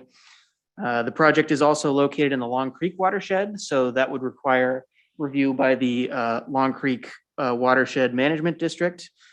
Staff has sent the plan sets and application to the management district at this point for their review. So that's something we should be looking forward to in the future to receiving. Another memo has been provided to you by our civil engineering peer review consultants, Atlantic Resource Consultants. Our primary consultant had a conflict of interest on this property, so we were able to go to ARC for our engineering review of the project. And with that, I'd turn it back over to the planning board. Thank you. And for the applicant. Hey, thank you. My name's Dan Diffin. I'm with CV Mahar Engineers. I'm here tonight with Lars Gunderson and Nick Mazarowski from BD Solar Larson LLC. I think Eric did a great job and you guys asked all the tough questions, so we'll see you later. No. We are proposing a 4.99 megawatt AC solar array on top of the landfill. It is a little different than the previous one because these systems going on top of landfills, it takes a little bit more engineering than a typical solar development where they're just driving piles down into the ground. This is the project site. Access into the old Larson landfill, now called the KCC landfill, would be through Larson's Auto off County Road. That's a deeded access right now for landfill traffic, maintenance, that sort of stuff. You can see the yellow outline here is our fenced area. It's about 20.5 acres or so outside the landfill limits in some areas, inside the landfill limit in others. The total footprint of the array will be about 18.2 acres, I believe. There are existing access roads all the way around the landfill. This is the leachate pond area over here with an access road down to the south.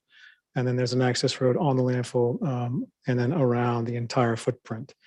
The abutters out here are pretty simple. It's Smiling Hill Farm. It's a couple of other waste folks and obviously the Kimberly Clark folks who own the property. Just real quick on the landfill closure history. It was originally closed in 1988. Most importantly, that was updated in 2006 to make sure that the landfill closure met today's standards. And that meant that it had to be capped with an 18-inch thick compacted barrier soil. And those types of soils are designed to be as impermeable as possible. There is a 6-inch loam layer over the top of that, which helps support some of the vegetation out there on top of the landfill and avoids erosion. Our project cannot disturb that landfill cap, so we can't dig down any deeper than 6 inches. So a lot of what we're going to do out here is build up. And that's obviously to keep that water from infiltrating down into the waste and protect the groundwater down below it. Our site, a couple of quick highlights, 12-foot tall array panels like the previous application. Our biggest difference are these concrete block foundations, which you can kind of see under this installation here from South Portland. There'll be each of the supports for these panels themselves will be cast into or supported by a concrete ballast that will be poured on the site. I believe those are about 11 feet by 4 feet in different areas. We will have a 12-foot wide internal access road, gravel, and I'll go through some of the details on that in a minute. We'll have overhead utilities into the landfill extents, and then from there, we're actually not able to dig those down in. We have to put those in cable trays, essentially, that run over the top of the landfill. They'll be put on top of the barrier soil and then be above ground from there. And then there'll be some concrete equipment pads that, again, will have to be built up.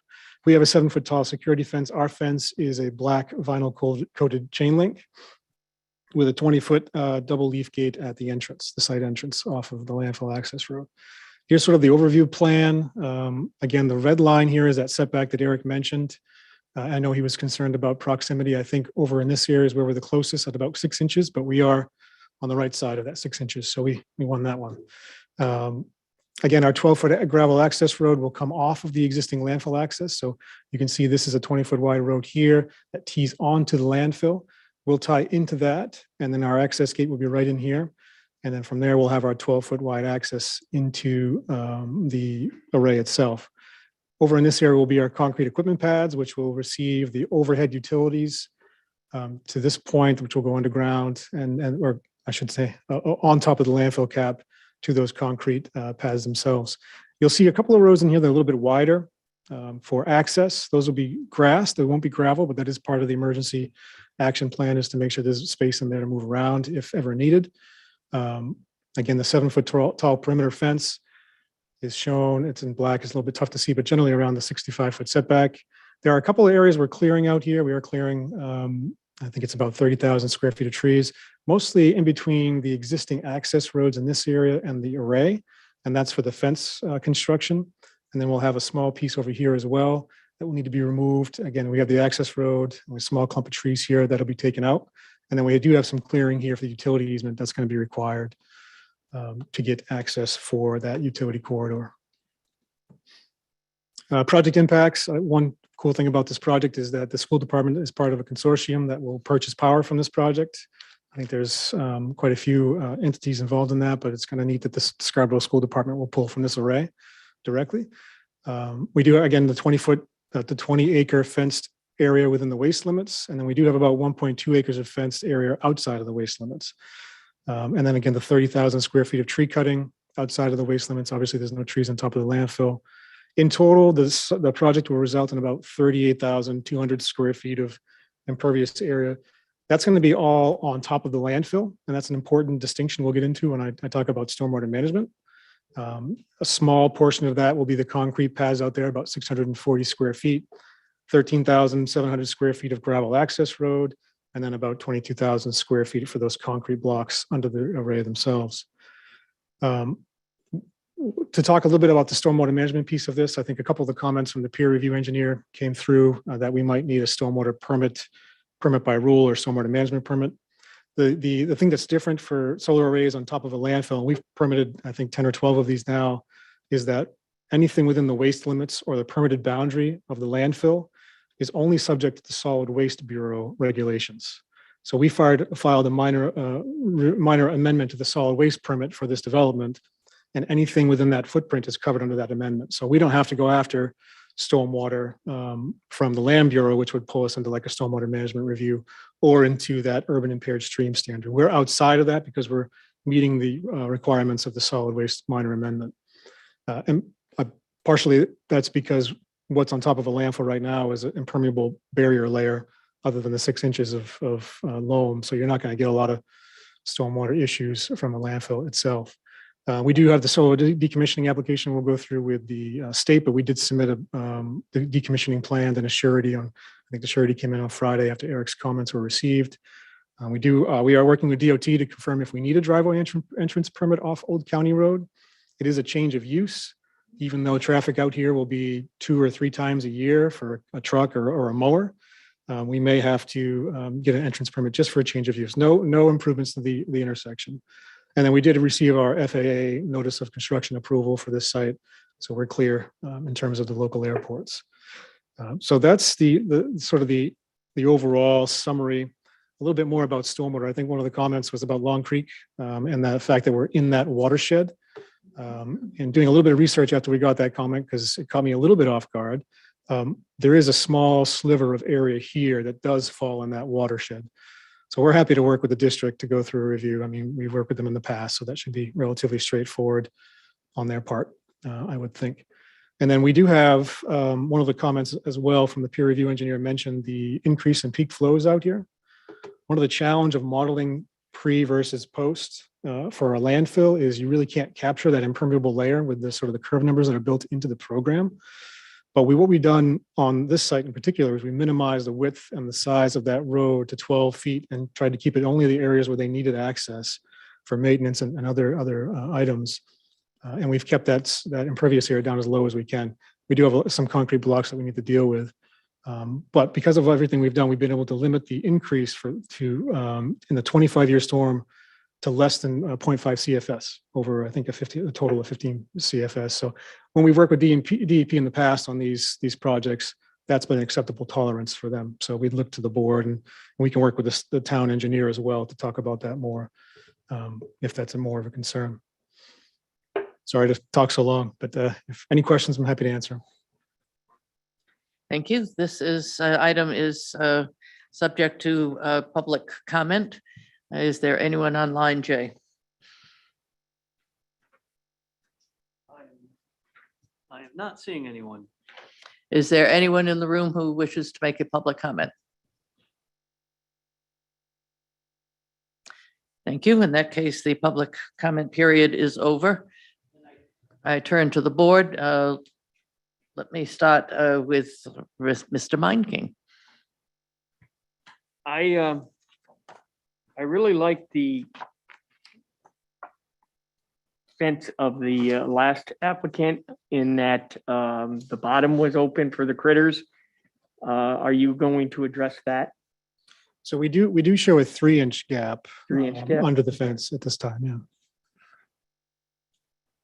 Any trails or recreation areas involved in this project?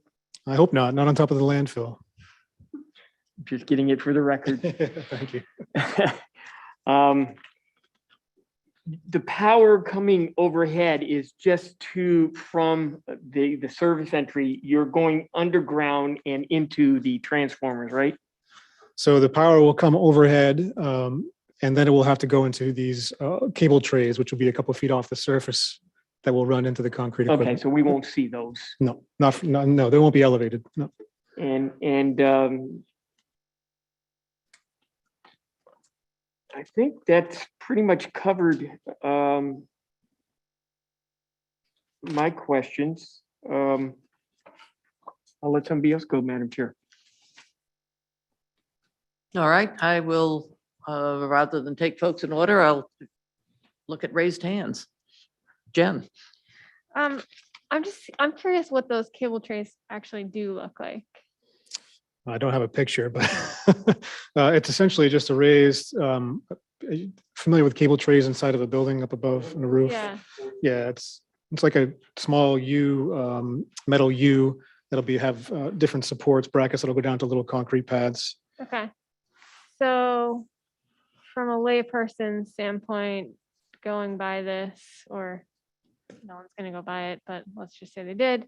That looks like a series of conduits, or is it sort of like more enclosed and you would just be seeing, like visually, you'd just be seeing one continuous thing? Yeah, it doesn't have like an enclosure. It's more of like an open cable Like tray. with- Separate, Yeah. okay, all right, thanks, sorry. Yep. And so just to clarify on the stormwater topic, I actually wrote the question, I was curious if a landfill cap's considered pervious area, which you went on to answer.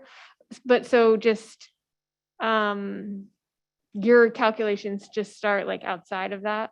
Is that what you're saying? And the solid waste permit or governance here carries anything that's actually on top of the landfill? Yeah, exactly. The solid waste limits are generally the demarcation point, Sure. if you will. Okay, well, that works out pretty good then, I'm sure. Otherwise, that's a really large impervious area. Any, and apologies if you actually did cover this or not before, I'm sorry. Is this where, if anywhere, would you be able to see this from, aside from coming directly into the site? Like Yeah, we from would- any abutting properties or anything? We wouldn't expect view, I mean, we're maintaining the existing vegetated buffer on all sides. And I think this plan might show it better. There's some significant buffer on all sides of that landfill. And over here, you have the landfill kind of extends down off the screen here.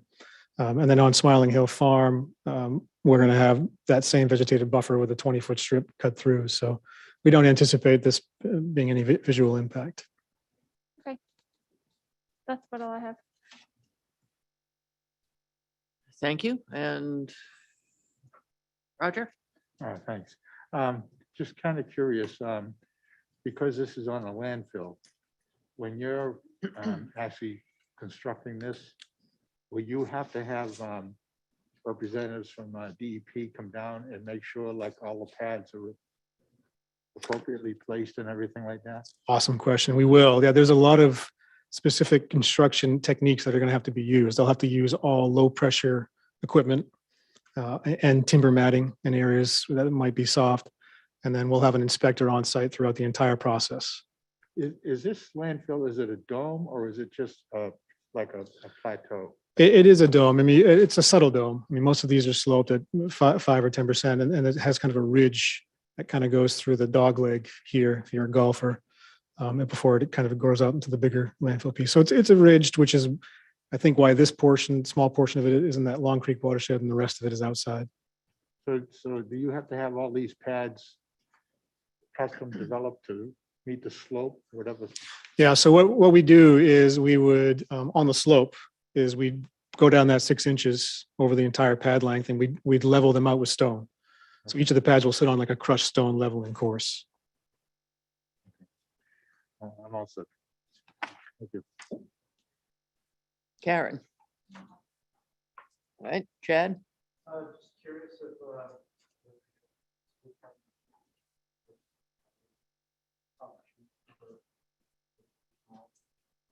I'm sure that there'd be interest in some educational outreach. Yeah, we can probably work with that. Yeah, great comment. You're gonna have like 4 of them after tonight, so. All right, a couple of comments. One, is a reminder to the board members that they have a waiver request in for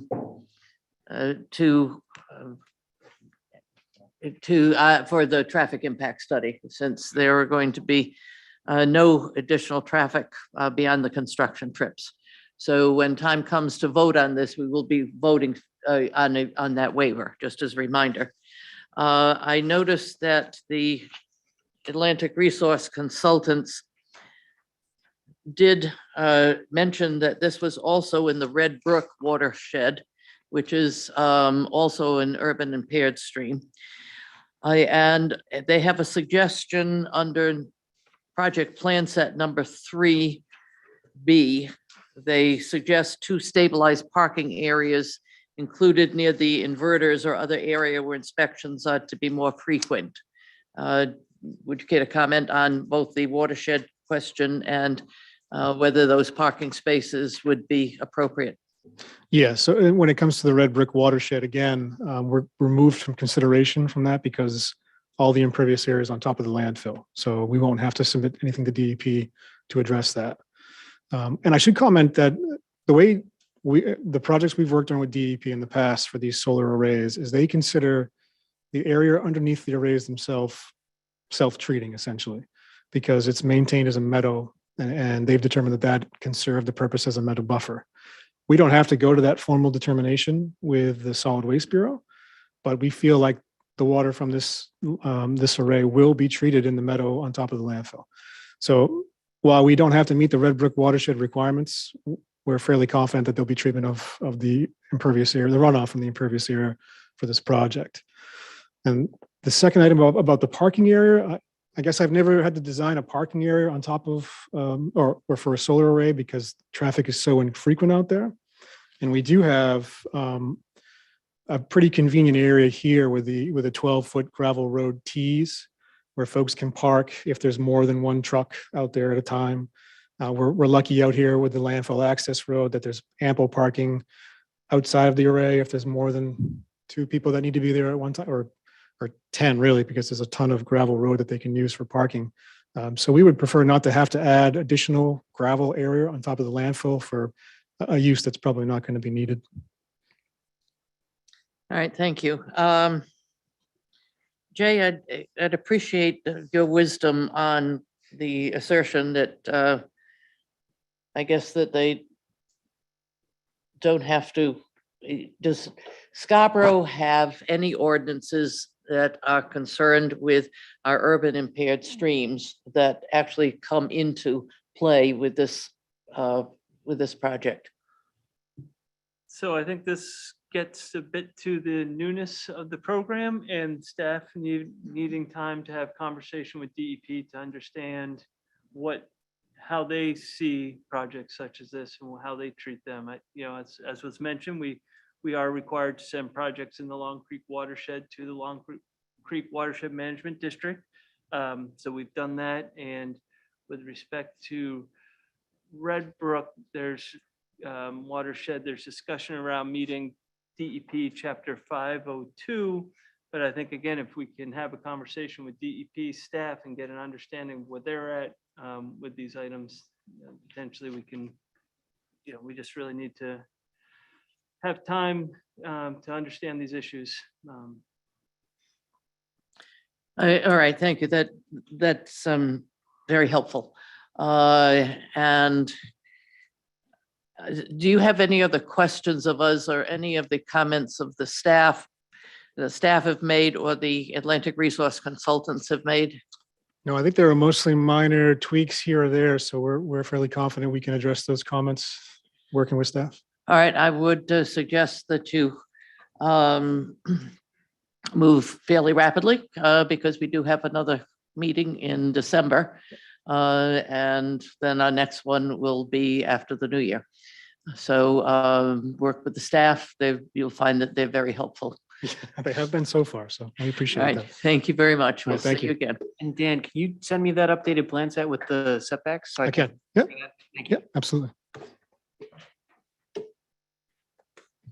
right, we are now going to take a 5-minute break, and that's 5 minutes from whatever your watch says now.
what time you look.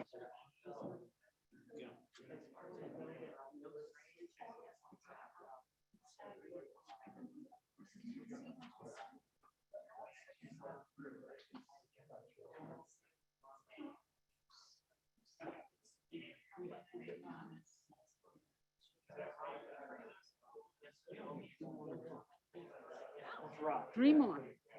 One's table. One's table. But there's three more.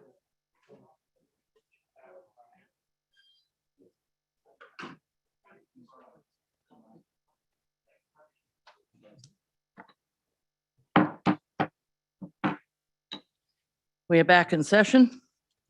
Next item on the agenda. West Scarborough Solar One LLC requests a utility scale solar site plan review for 720 US Route 1, Assessors Map U029, Lot 1 for the town. I'm Greg Rochford. I'm a project developer at Borrego Solar. No, we, for the town. Oh. And your turn is after, we go first, your turn is after our turn, and then the public gets to go. I'll be quick, Thank I you. promise. So the applicant is requesting a site plan approval of a 1.99 megawatt AC ground-mounted solar installation at 720 US Route 1. The property is approximately 92 acres near the Saco City boundary. From a completeness standpoint, the applicant hadn't provided staff with an emergency services plan. And one item that we'd like to note to the planning board members is that the current language in the performance standards surrounding natural resource protection, I believe it's item O.1.2.c, that protects forest stands and other resources. That section of the ordinance was originally worded by the ordinance committee to protect these areas to the greatest practical extent, but since has been changed to say that those areas shall be conserved. So since those areas shall be conserved, we've asked the applicant to provide a determination from an arborist or a professional in the field saying that that is not a tree stand. So not only that, but as the project would involve a lot of tree removal at the rear of the farm, they'd have to work with the code enforcement officer as well as planning staff. The planning board's also been provided a review memo from Woodard and Curran. And with that, I'll turn it back over to the planning board. Thank you, and now it's your turn. You do need to speak into the mic.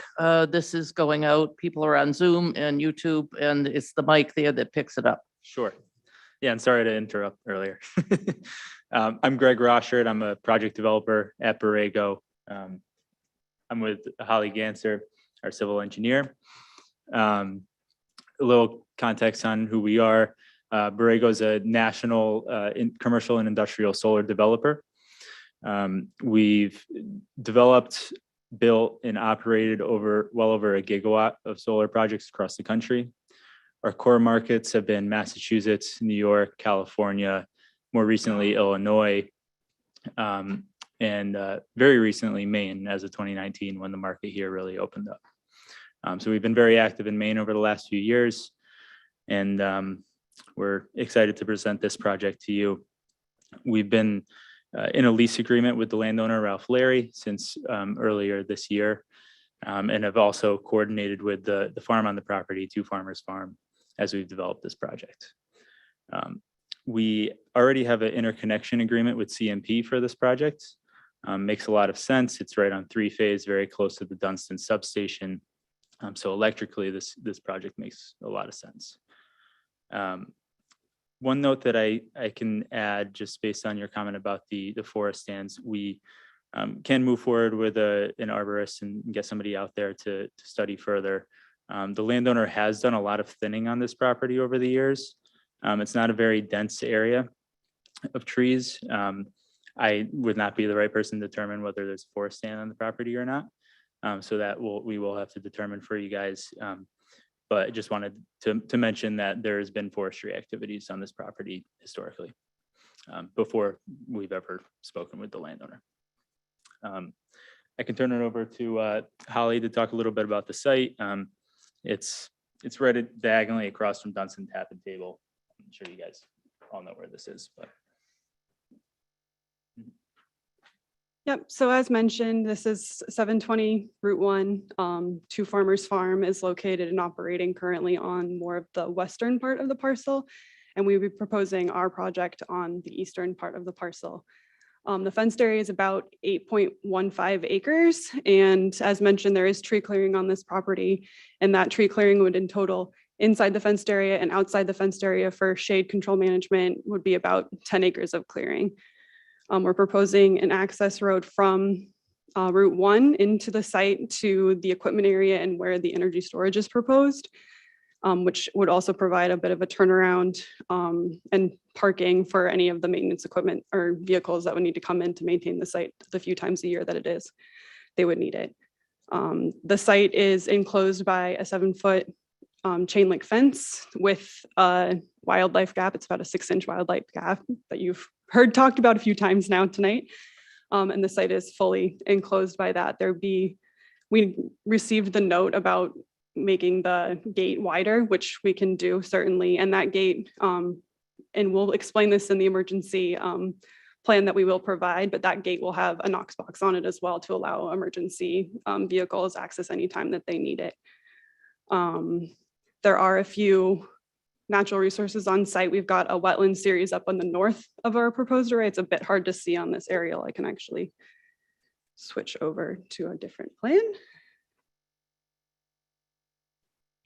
It's a little bit easier to see here. We've got a wetland series with a stream on the northern part of the array. We also have a small wetland to just the east of our proposed array area. And then Stewart Brook actually runs along the southern portion of the property.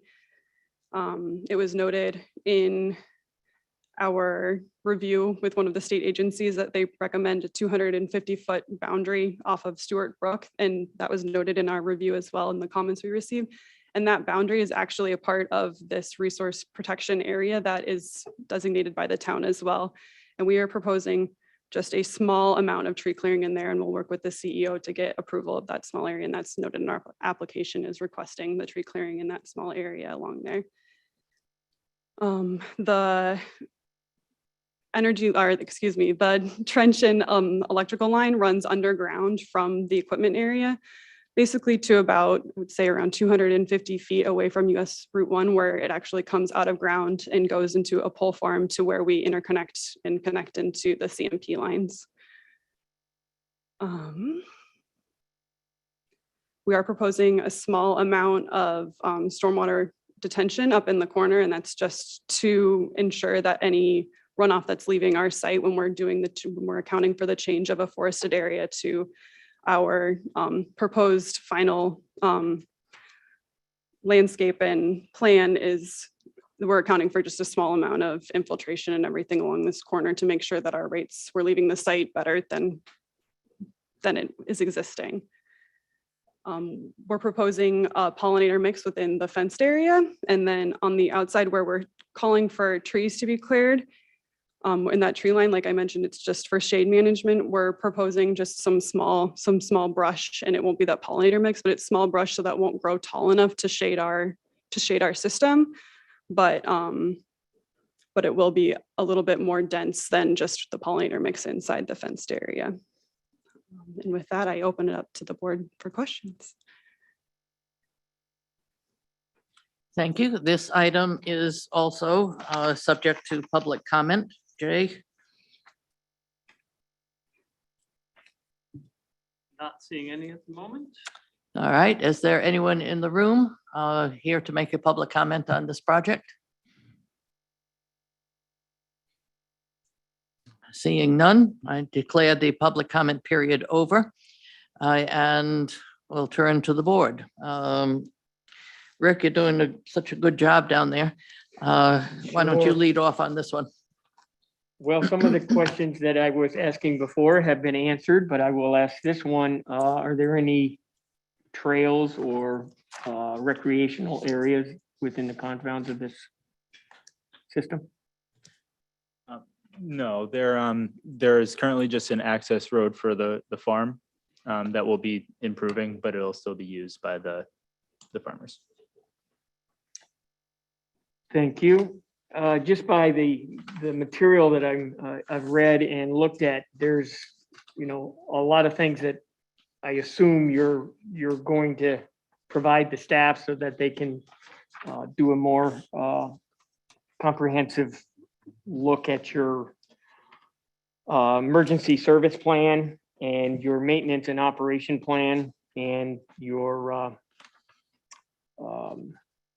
decommissioning plan, correct? We did submit the decommissioning plan, and as described, after you guys implemented your ordinance, the DEP actually came out with their law requiring a decommissioning bond of such. We provided the decommissioning estimate, which the bond would be based off of, and then a draft, a typical bond as well. And I guess what we would like to ask of the board for a little bit of clarification is, would the town require the bond be held by both the town and DEP, or would the DEP holding the bond be acceptable and just proof of that bond be acceptable to the town to meet that ordinance standard? And I'm going to let Jay answer that. Yeah, our local ordinance anticipates that the town holds a surety on it. So, you know, not at the time we adopted this, we weren't aware of the DEP's or requirements. So yeah, I would say locally, we're going to need to hold something. Okay, understood.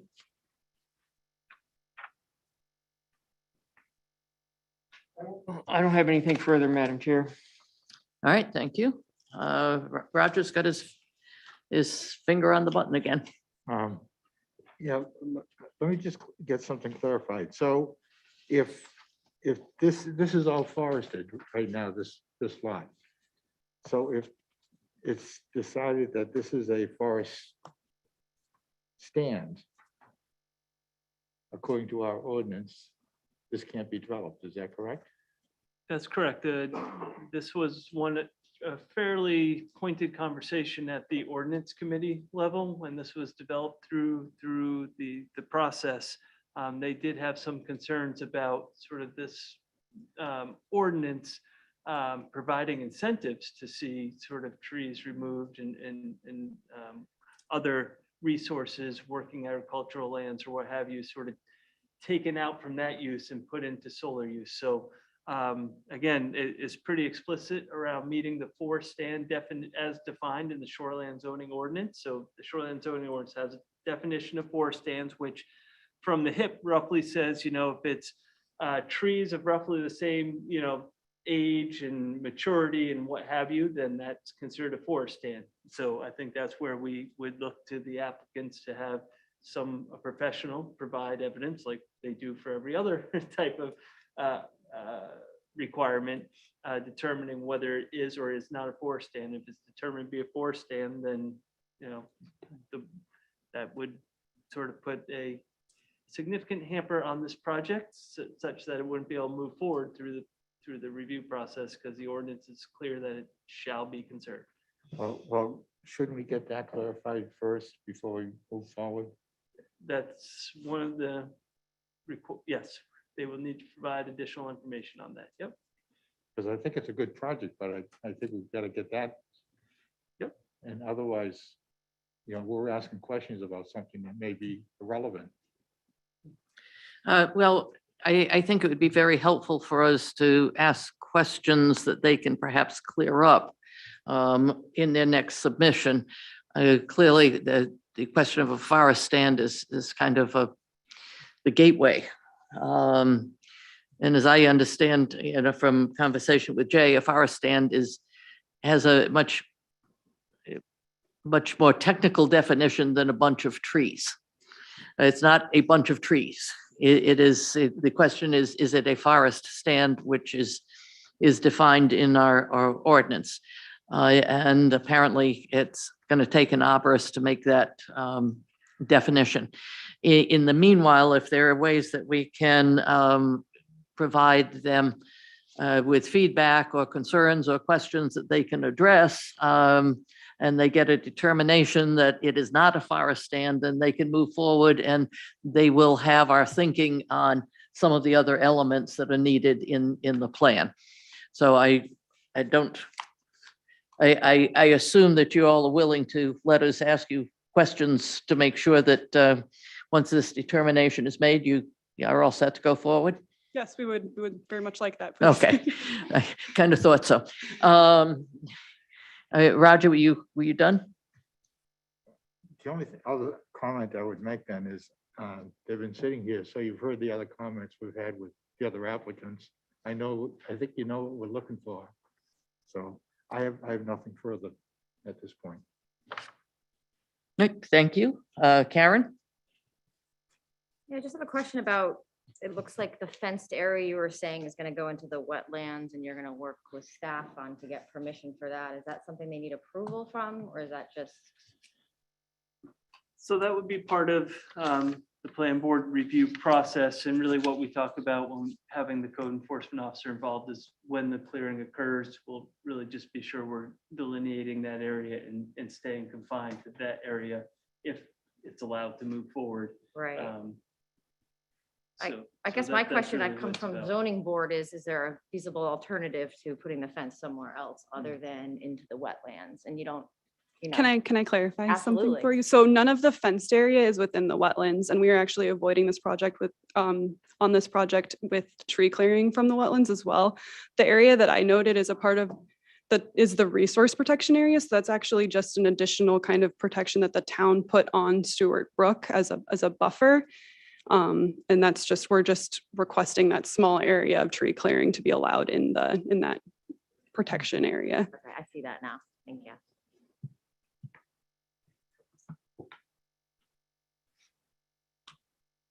You all set? Chad? All right, thank you. I've got, okay, sorry, go ahead, Jen.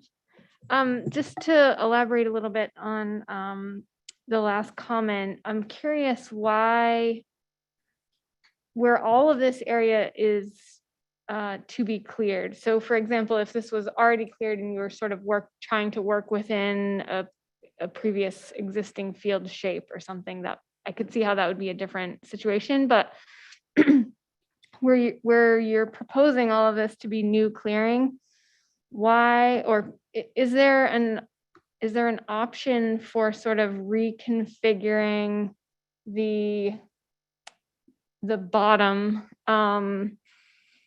configuration of panels here such that maybe some of them come down a little bit further to avoid an impact in that resource protection area?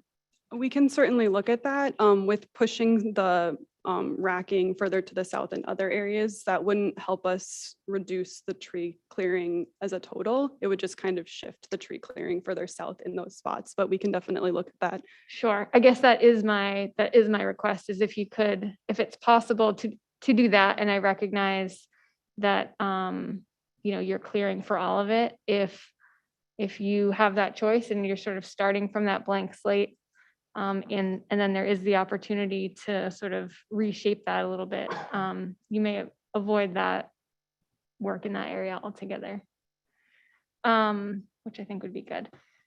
Lastly, my only other question has to do with, you touched a little bit on the stormwater treatment areas that you're showing sort of at the top of this sheet. I'm curious what the plan is for any stormwater changes to the bottom of this cleared area, and elaborating on that a little bit more. What impacts, if any, both from a stormwater standpoint and perhaps visually, you anticipate for this project from, I'm pretty sure I have this right. It looks like there are some homes kind of to the south and east of this area. I'm going back and forth between your plans and an aerial. Sure, I can go back to the aerial if that's helpful too.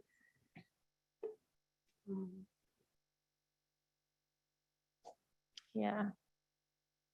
Maybe they're not quite as close as I thought they were. Sure, so I can address the visual part a little bit first. So with our tree clearing at the closest area, which you can see my mouse here, it's right here, to the tree clearing to our property line, we're about 79 feet. So that exceeds the 50 foot. And then we're also planning on just leaving all of the vegetation that's in there as natural. within there. And then for the stormwater piece, as a part of our study, the site is fairly flat out there. It does kind of have a bit of a ridge line where it breaks here. So the stormwater in its existing condition, and we plan to leave it this way as well. From the northern half goes north up into the wetland, and then from the southern half travels south down to Stewart Brook.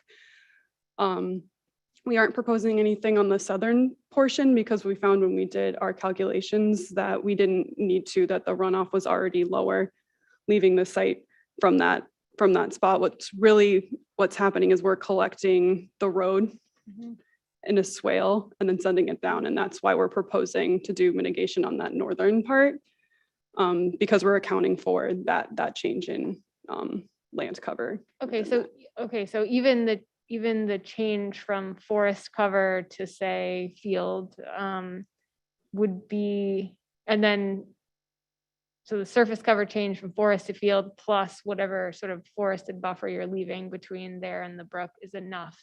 That's what you're saying to address that. Okay. Great. Yeah, I was just curious about that and proximity to the residences. It does look like there's the little pocket of wetland that you show. So I'm just not quite sure if that still applies. Your plan is helpful with sort of the general flow arrows, but sometimes, there's some other subtleties there. So maybe a little more information in future submissions about drainage patterns there might be helpful. That's all I have.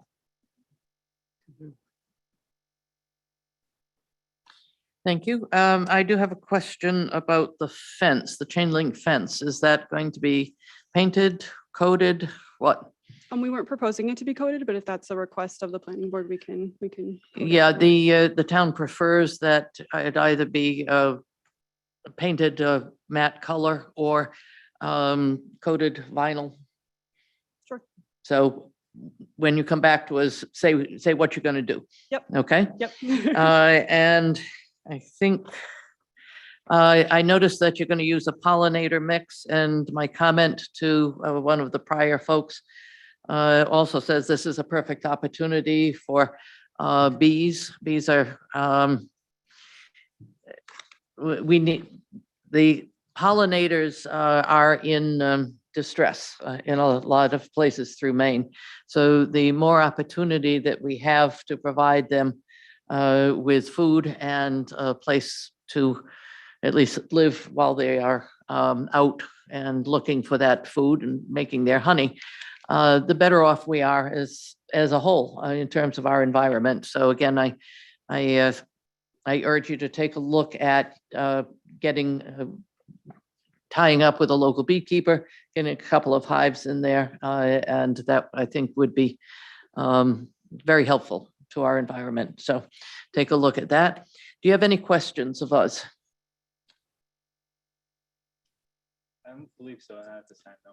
So you're pretty sure you know what your next steps are? Yes. Okay, and you know that probably the best thing you can do is work with the staff? Yes. And that they can help you. And we look forward to seeing you again. Thank you. Thank you. Thank you.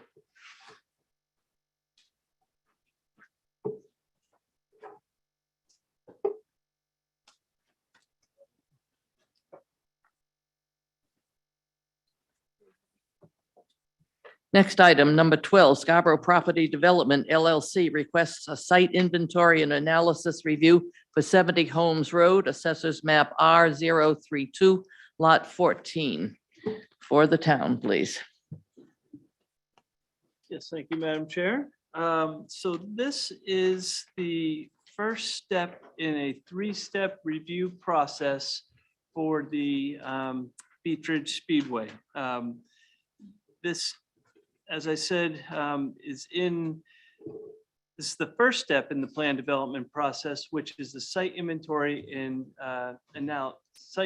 inventory analysis phase, where it's really designed to understand the development constraints and opportunities on a property, both physical constraints and opportunities and natural constraints and opportunities. And one of the elements that this step is really the culminating piece to this step is, really identified as a bubble diagram that sort of identifies those areas that are ripe for future development and those areas that should be avoided, and then sort of the in-between areas, if you will. So that is one of the things that we, staff in our review, noticed was missing in the application materials. There's also some updated information regarding the soil surveys and watershed boundaries that we also identified. I think, as part of this step in the process, one of the things that, given the historic use of the site, which is the Speedway, one of the things that staff has identified that would be very helpful in preparing the site inventory analysis is to have a phase 1 environmental assessment done at the site that can really start to understand the likelihood of contaminants at the site and provide direction for future investigations as we move through the subsequent phases in development. We also note that the applicant, identified, had a wetlands delineation done, and there was identified a vernal pool. And it would be helpful to have an understanding of what the Army Corps' regulations for that vernal pool would be. We know the DEP looks at these things differently from the Army Corps, and typically the Army Corps can take sometimes a little more stringent look at these. So having a good understanding of that. And then the other thing that we flagged is really trying to understand, we understand there are a number of urns, people's ashes that are buried on the site. And, we didn't note those in the application materials, or those weren't identified in the application materials. And so really having a good understanding of what that means.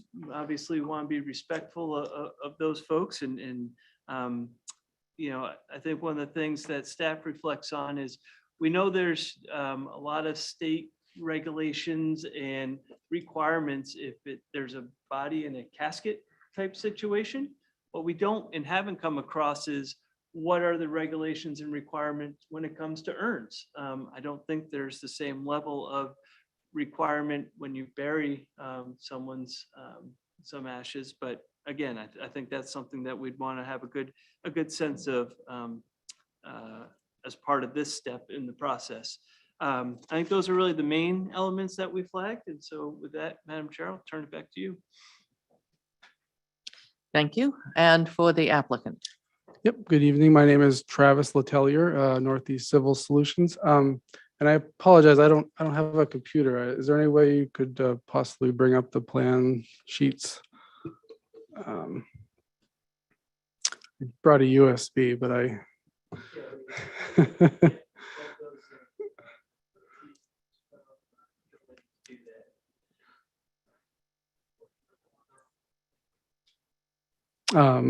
but to get started, so I'm from Northeast Civil Solutions, here representing Scarborough Property Development LLC and their redevelopment of the Beach Ridge Motor Speedway property at 70 Holmes Road. Like Jay was mentioning, this is a sort of a first step, an introduction to the planning board to the proposed site. We haven't got to the master plan phase yet, so we don't know exactly what we're planning on putting in for a redevelopment, but we wanted to present the site inventory and analysis for introduction tonight. If we can get the plan up there, apologize. Yeah, I remember this from a recent council meeting. I think this system doesn't have Adobe set up in it or something. Oh. There's some type of block to. Sure, yeah, we could try that. Is that, thank you. A year and a half into virtual meetings, and we're you've still got it working on out there, things. Yeah, there's a HDMI.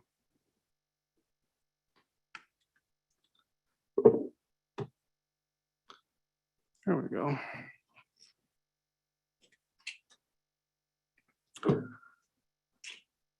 So this is the overview of the property. You can see Holmes Road running this direction. We're at the corner of Holmes Road and Two Rod Road.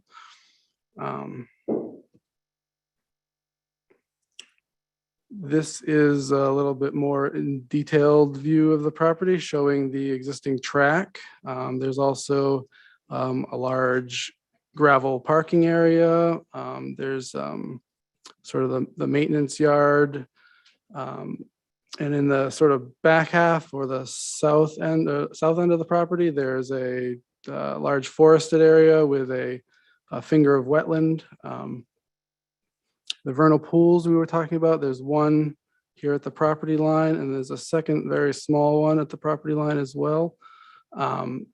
These were identified in the wetlands report by I believe it was Al Frick and Associates. The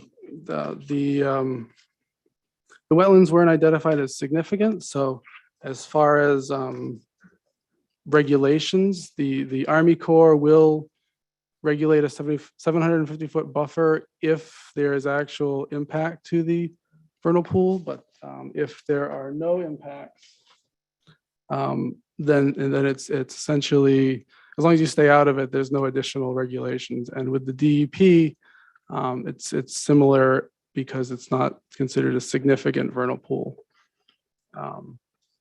And as far as the bubble diagram, we did submit this site analysis plan here, which we didn't call a bubble diagram, but we did sort of bubble out areas on the property for different development potential. Where the majority of the site, which is the existing track, the existing parking area and some of the forested area, we identified as having, a development potential. The wetland areas in the back, and then the other additional forested area we identified as limited development potential, along with buffers along Two Rod Road and buffers to the adjacent residential properties. So with regard to missing that from the application, I'm not sure if this didn't meet the requirement or not, but. I think it does. Yeah, Okay. I think that was a That's, staff. that's my mistake. Okay. And then with the soil survey, we did include the soil information, I believe, on this plan, along with the names and the hydraulic soil group of those. We didn't include the actual NRCS printout from the online mapping, but we did include the information sort of on the I guess, main quality of the soils at this point, which all are draining soils, which will help out with stormwater potential in the future. And then as far as the watershed, we did not include that on the map here, but looking at the GIS after this, it does drain to the Scarborough River watershed as identified on the town maps. As far as environmental constraints and phase one investigation, it's my understanding that phase one and phase two actually have been completed on the site, and that nothing has been identified, but that's something we'll certainly talk more about at the master plan or site plan phase of the project.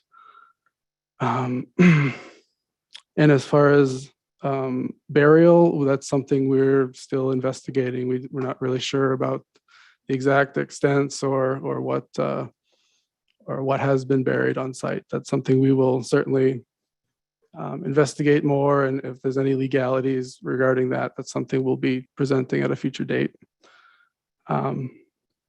With regard to sanitary disposal on the site, there are four bathrooms and four disposal areas on the property. I'm not sure. So there's a bathroom and a septic system at this location here. There's another one at this location here, one there, and then one associated with the office. I did inquire with the town code office in the file, and there was no record of any of these systems. So. And the current owner didn't have any records of the design or capacity of the system. There's no real anticipation that they'll be reused for redevelopment of the site. So that's certainly something will be either removed or abandoned depending on where it falls within the development of the property. And as far as stormwater management, because the soils are fairly well draining, it'll depend on what we plan on putting on the site for actual size of development. I think the larger you get with a certain development, the fewer options you do have. But because the soils are so good, there's definitely potential for infiltration and low impact development stormwater wise in the property, depending on groundwater, which hasn't been investigated at this time. But with regard to anything else, I'd be open to answering any of your questions or. All right, thank you. This item is subject to a public hearing. Jay, do we have anybody online? I do not see anyone using the raise your hand function at this time. All right, I turn to Nope, the folks. Oh, shoot. Oh, shoot. Someone just raised their hand. I clicked on attendees. I couldn't have.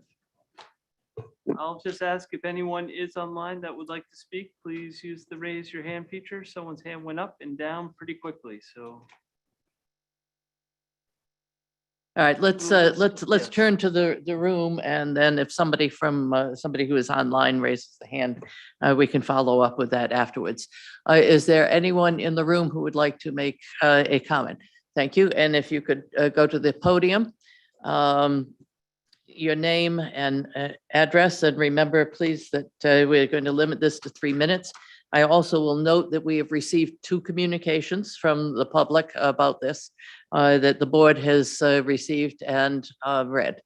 So, and please speak into the mic so that it goes out to the through YouTube and Zoom. I'm Denise Hamilton of 167 Two Rod Road.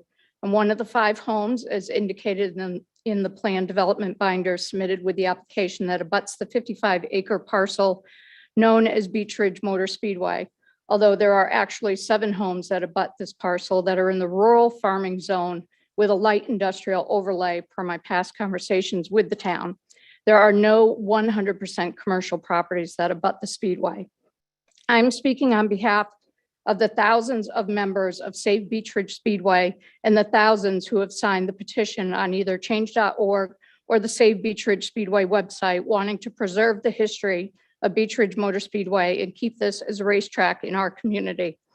My husband, Warren Hamilton, is the grandson of the late James B. McConnell, who built Beech Ridge Motor Speedway, holding the first race on May 20th, 1949.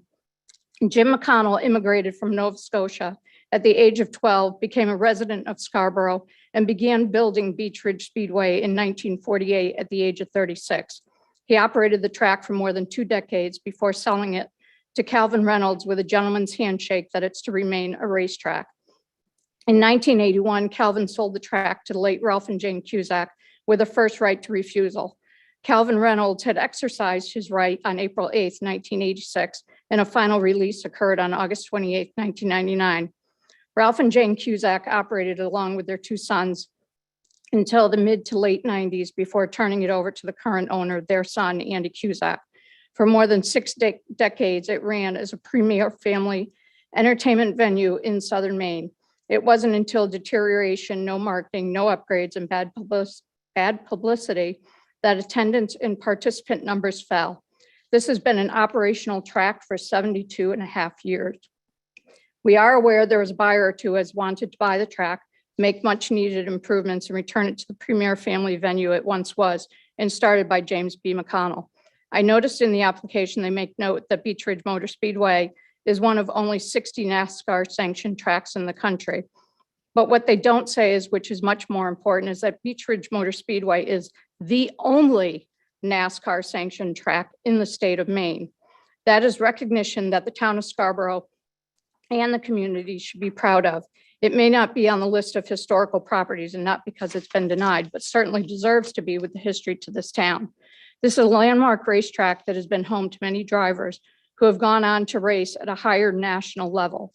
In the summer, it's brought many tourists to the track and revenue to the community. Beech Ridge is the home away from home for many people from May through September.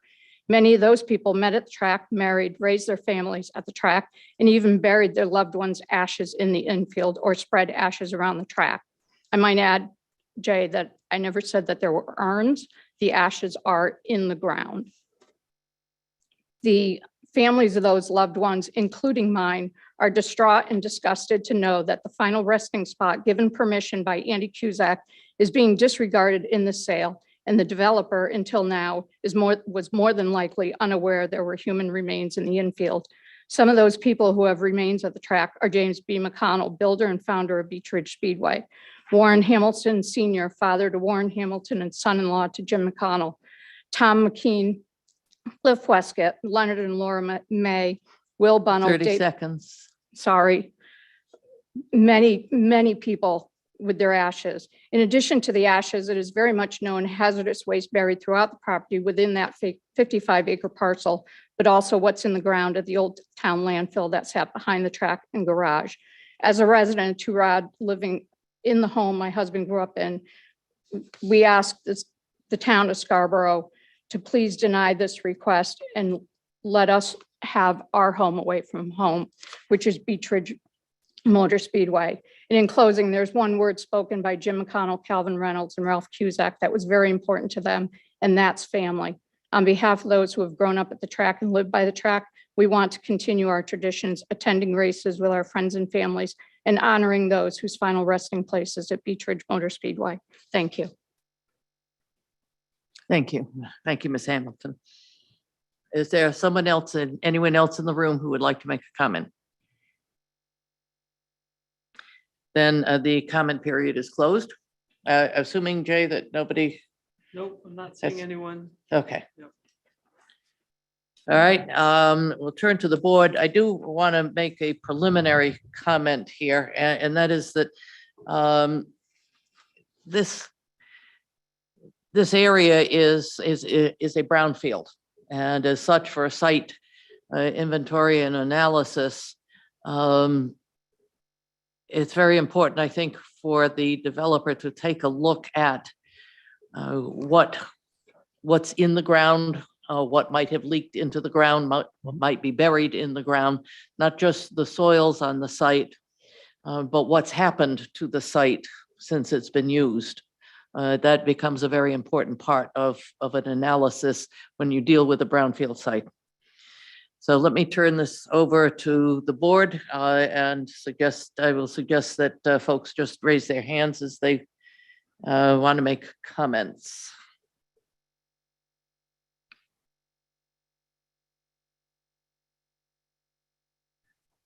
Oh, my Lord, something's wrong.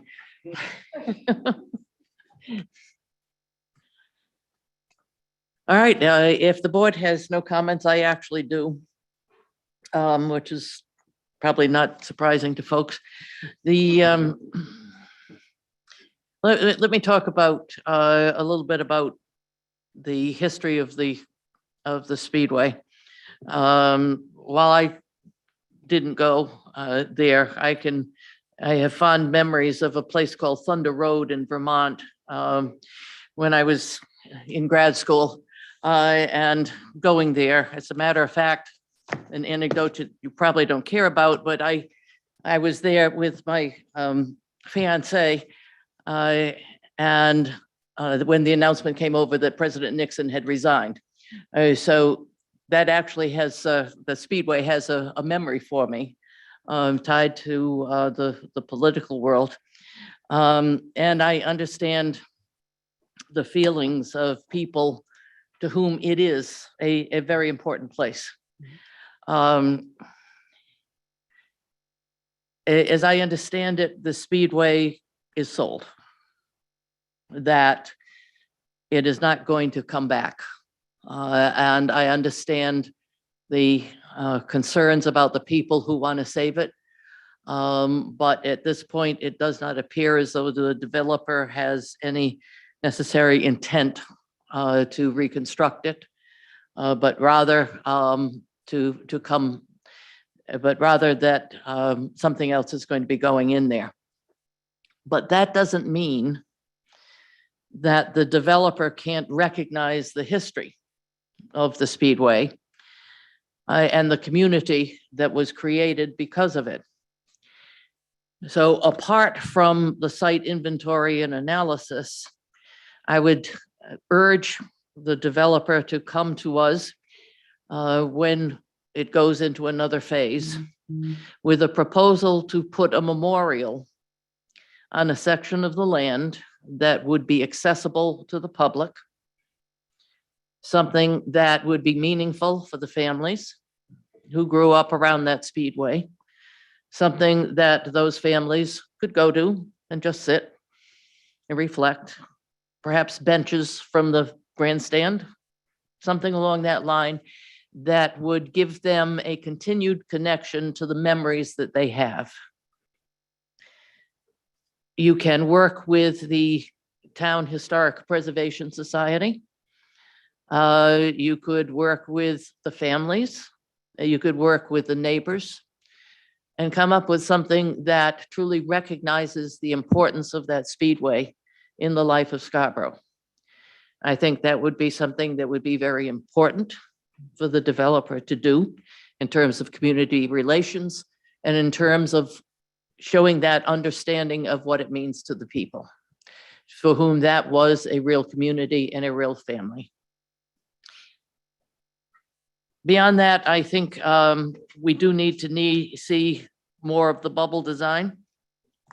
I think we need to see a real look at what might be under some of these areas in terms of hazardous waste, in terms of burials of containers of oil, tires, whatever there is, that as a site inventory analysis, I think we need more.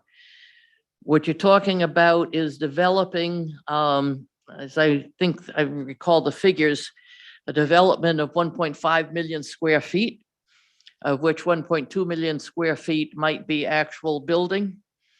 And the 300,000 square feet would be the rest of the impervious areas connected to it.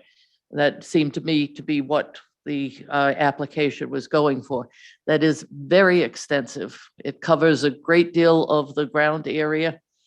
And it would be best if we started off with a more in-depth analysis of what there is on the site. Yeah, and just to clarify, those are sort of the maximums. That's sort of the 85% maximum that's allowed. And I wasn't necessarily saying that was the amount of development that was going to be on the property, But that is the amount that's allowed. So we have to take a look at what is allowed. You could come in with the 50,000 square foot something, and that would be it, but I doubt that's going to happen. And you could come in with a giant warehouse with spaces for trucks and a lot of impervious ground cover. So I would, again, we need to take a look at the total that's possible on that site. And again, I think we need a much more detailed site inventory and analysis, and I look forward to you bringing that to us next time. Do you have any additional questions? No, I think we've got our marching orders and we'll come back with some more detail. Thank you very much. Oh, wait a minute, Roger has a question. A question regarding the ashes and the urns and things like that. And I guess I have to ask Jay this. I don't know why I'm on this track. From what I understand, based on what the lady said, some of the ashes are just spread around the property, while others may be in urns. What I heard tonight was that, at least as far as Ms. Hamilton knows, folks have been, just the ashes have been placed in a hole in the ground and then buried, not necessarily in an urn. And I do know from a prior conversation with Ms. Hamilton, her recollection is that people have also just spread ashes, maybe as they're taking a turn around the track, they throw their loved one out the window because that was their place of that they loved. So I think, I think that type of scattered ashes, that there's really, again, I think this is where we need to have an understanding of what the state regulations are. I would imagine scattered ashes, very hard to deal with. Buried ashes, I just, I know there's, again, if it's a body in a casket, there are very regulated state rules. It was interesting in our interdepartment meeting, we were having this conversation, and I asked if anyone was aware, in our deputy public works director, who helps operate the town cemetery, said, interestingly, and I'll get the terminology wrong, but at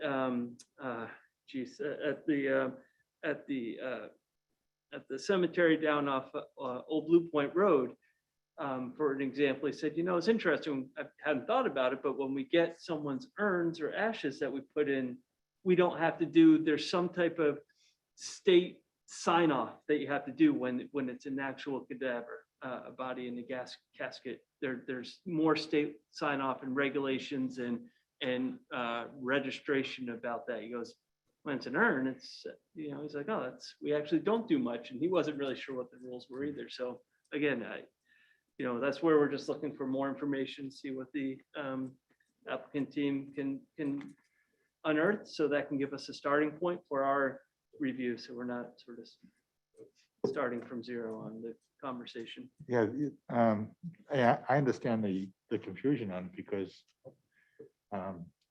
but my impression is that this is something that's maybe has been done over the years for a number of people who, utilize the track, or even, I don't know whether it's just spectators maybe going there too, but maybe, whatever. But I can see where this could be this would be kind of interesting to see how this plays out, especially if there's a lot of scattering of the ashes around the site. But I would agree with Rachel. However this gets developed, I mean, it's been a significant, institution in the town for quite a long time, and it should be, recognized somehow if you're going to be doing something there. So I would agree with Rachel on that. So that's all I have. Well, public comment is over. Yes. I was just gonna make a comment when I inquired with the state. Yes, go ahead.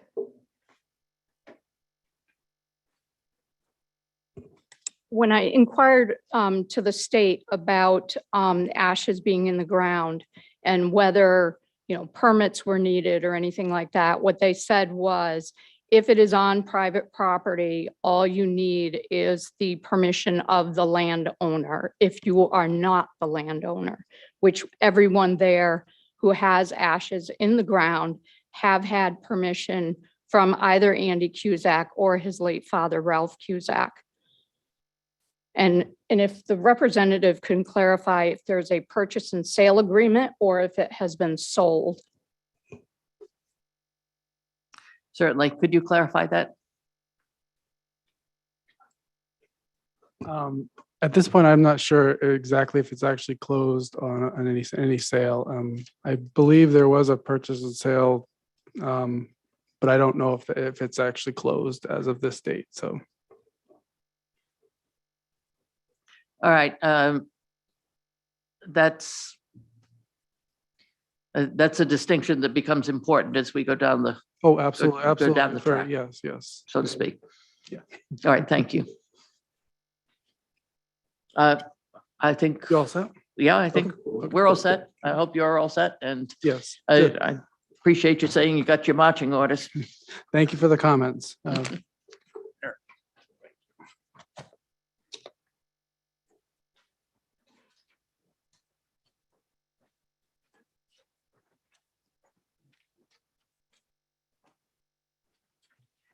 And I would like to thank the folks who came here to make the public comments who have waited, who did wait very patiently for us. Thank you. I know there were many online. I didn't know how to read. I spent many years there.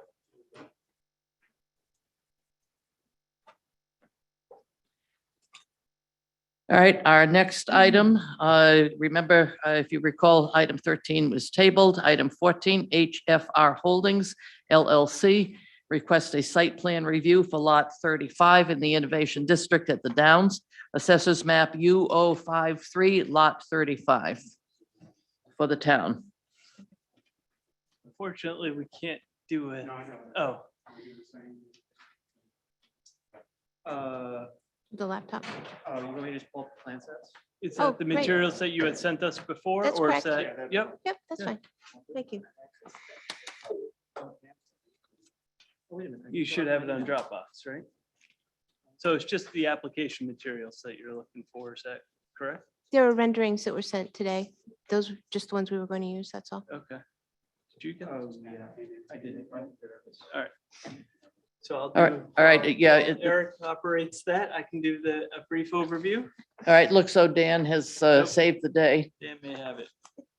All right, Jay. Sure, thank you. So yep, let's see, this is an application for site plan review within the Innovation District. It's Lot 35 for a roughly 10,000 square foot building that will be primarily office space with some associated warehousing space. Let's see, so just as a reminder with the Innovation District, these are lots that are part of the Downs development and more specifically the Innovation District. So issues related to the sort of stormwater permitting are covered by the general permit, and the traffic that we just dealt with are also identified. Staff in our review of the application really had few comments on this. And predominantly the main item was really, I'd say, around parking and just ensuring that we have a good understanding of what those reserved parking spaces would mean for the future, should they get built out. So we're not having to revisit the scorecard, which is an example of lessons learned from another site where, just so folks know, Mainly Tubbs actually activated a few of their reserved parking spaces. And so it just took a little scrambling, a little more work than something we hadn't really anticipated, but we worked it out. So that's really the bulk of staff comments. I will say, and I know, I'm sure that Madam Chair will raise, we had a conversation earlier today, and she raised some good questions about access management. And so I think I'll sort of defer that comment to Ms. Hendrickson. But ostensibly, that's what I have for staff comments at this point. Thank you. And for the developer. Thank you, Madam Chair. My name is Nancy St. Clair. I'm with St. Clair Associates, here tonight on behalf of HFR Holdings LLC to present to you Lot 35 in the Innovation District. The rendering that you have before you sort of hones in on this particular layout, and we'll get to that in just a moment. But I also wanted to point out that as part of your application materials, you will see that we do have a plan that was put together by the Downs engineer, which shows all of the projects that have been reviewed and approved and are either fully built and occupied or under construction in the Innovation District. So our plan, we are located on what is the end of Innovation Way, which was recently approved by you folks to have a cul-de-sac put in at the end. The larger lot up to the north and to the east of this site was Lot 25, which I believe has been recently under consideration by you folks as well. So we are located on the south side of Innovation Way. Our driveway entrance has been designed in concert with the proposed entrance off of Innovation Way for Lot 25. And that's an important distinction for control of access and alignment for the two driveways in that location. This lot is a relatively small lot. It's about 9/10 of an acre. And it is, as I mentioned, located on the south side of Innovation Way. It's right at a transition point in Innovation Way where part of the roadway has already been constructed. This is sort of at the transition to the next phase, which has now been revised with the cul-de-sac. So HFR Holdings LLC is proposing to develop this site for a building that's about 10,000 square feet in footprint. As you can see on the plan, we're located in the northeast corner of the site. The building has a couple of different internal uses. On the northerly end of the building, there is an area available for storage, warehousing type file storage. There's a garage overhead door in that portion of the building as well. On the south side of the building, there's a two-story, very nicely done office space at that end of the building, which will provide office spaces. There's 13 spaces in that. This is for a single applicant. Those are their own internal offices, primarily for members who are traveling. So that's not always occupied, but it is something that there are spaces for folks who may need to have an office space occasionally. They anticipate that there's going to be about 8 staff members who would be on the site throughout the day in the office space. And then, as I mentioned, the storage portion of the building would be for file storage and that type of thing. In looking at parking, excuse me, hopefully we can get back here. There we go. In looking at parking for the site, we had a couple of different things to consider.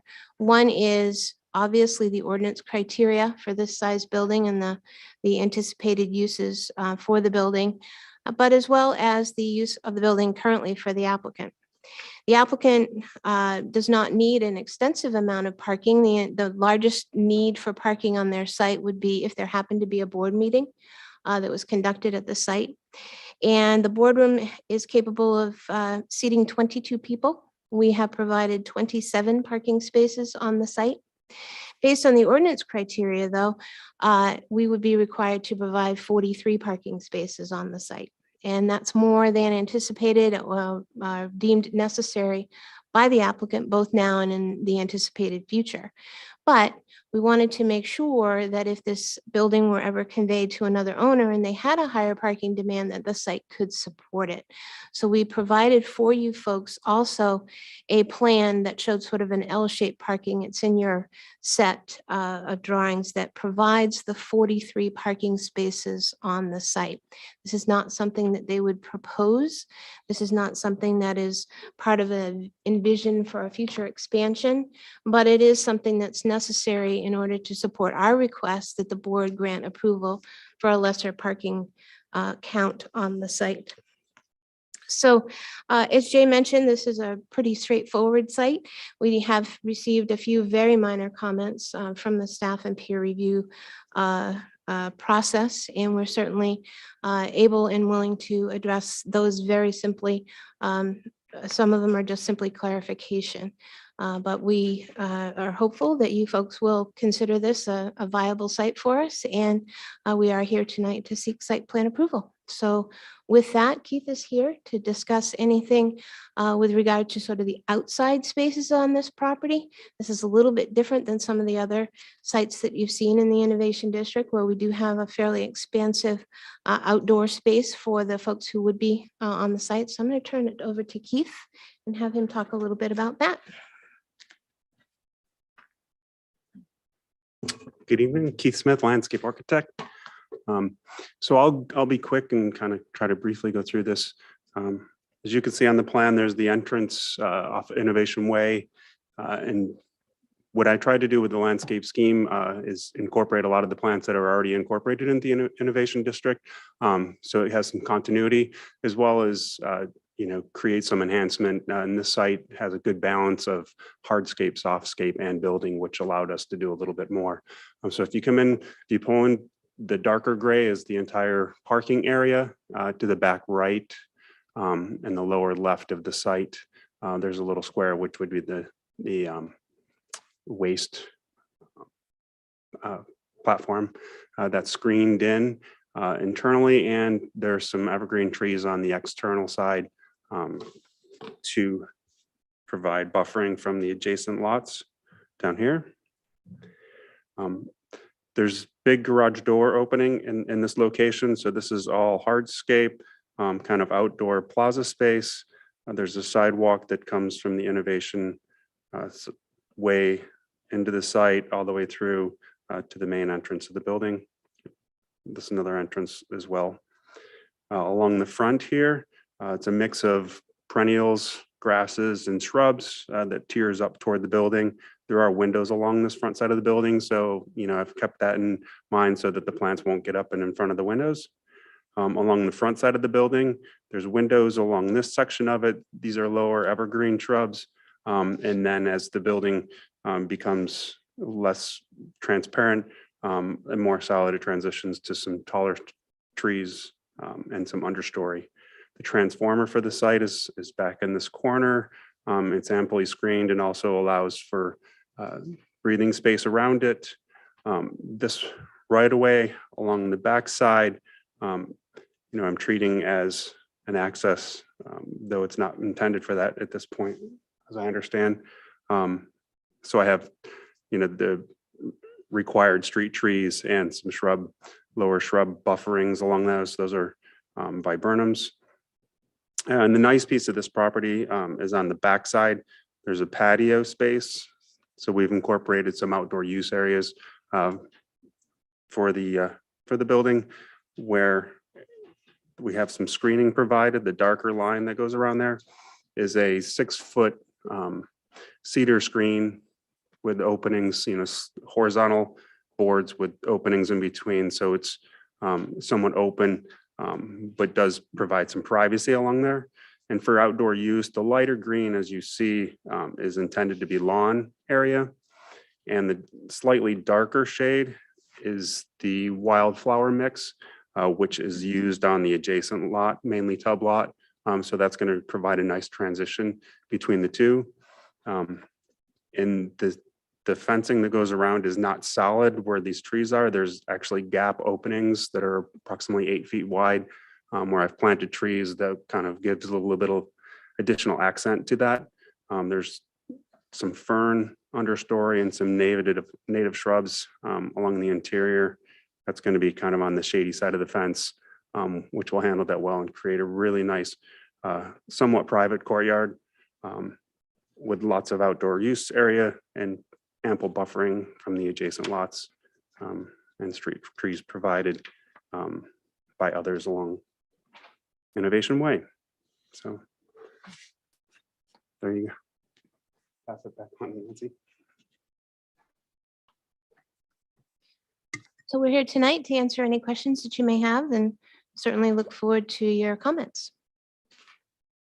All right, thank you very much. This is an item that is subject to a public hearing. Jay, we have any members of the public left? We went from 40 plus down to 2. So there were a number of folks on for the last item that didn't speak, and neither of these 2 folks have raised their hand. All right, thank you. Is there anyone in the room who would like to make a public comment? I sometimes feel silly asking these questions, but it's required. So if anybody, if we have anybody. They're all on our team. Yeah, okay, then gather they don't want to say anything yet. Thank you. Thank you. And we'll now turn to the board. The public hearing is closed. Since Jay indicated from the start that I had some questions about access, the meeting or conference call that I held today with Jay and Eric, because I had some questions about access. And I think they need to be cleared up first before we get into some of into any other areas. So this is a site that we've had discussions before about this type of site, and that is the last site in an area has some constraints in that prior sites have already got their curb cuts have already got their access points. And this site is fitting into other sites that are already where the access is already determined. So I heard you say that the access on Innovation, you've calculated it as across from the access to IDEX. Correct. I will say that's assuming that access remains because we've not completed that analysis yet. What that gives us, if you have that access on Innovation Way, is 5 access points on a cul-de-sac. And that's where I started to raise questions about the number of access points on a cul-de-sac. In that IDEX is proposing 3, with the second building in IDEX, if it comes, whenever it comes, their access from that second building would move onto the cul-de-sac, basically where the recommendation is for a current access, a temporary access. But with that side road, that private road, that access road, whatever you want to call it, all of a sudden, again, we have 5 access roads, or 5 access cuts off of a cul-de-sac. And my question became, so what does that tell us? What does that say to us in terms of traffic congestion? Because the cul-de-sac is 2 ways. Cars entering or exiting can go, as I understand it, in either direction. IDEX is going to have a proposal right now for about 160 people there, and that's we're going to take a look at that as their traffic for now. So it occurred to me to ask the question, why, or what was your rationale for not considering using that private way as the access for this lot, which would cut down by 1 the number of access points off of the cul-de-sac? The access that you're discussing, which is on the easterly side of the site, in the prior subdivision, that access was split over this lot, such that half of it was on this lot and the other half was on what was the abutting lot in the original subdivision. With the change to the cul-de-sac, that strip came outside of this lot and is a wholly independent strip of land that, to my knowledge, is envisioned more for the use of the abutting site on lot 25 to provide access for parking, to allow for the use of a trailhead parking in that location. And it is a secondary option for use for the Mainly Tubbs site, which, as you know, going through the process with that program, that site had 2 points of access options and is now on Immersion Drive only.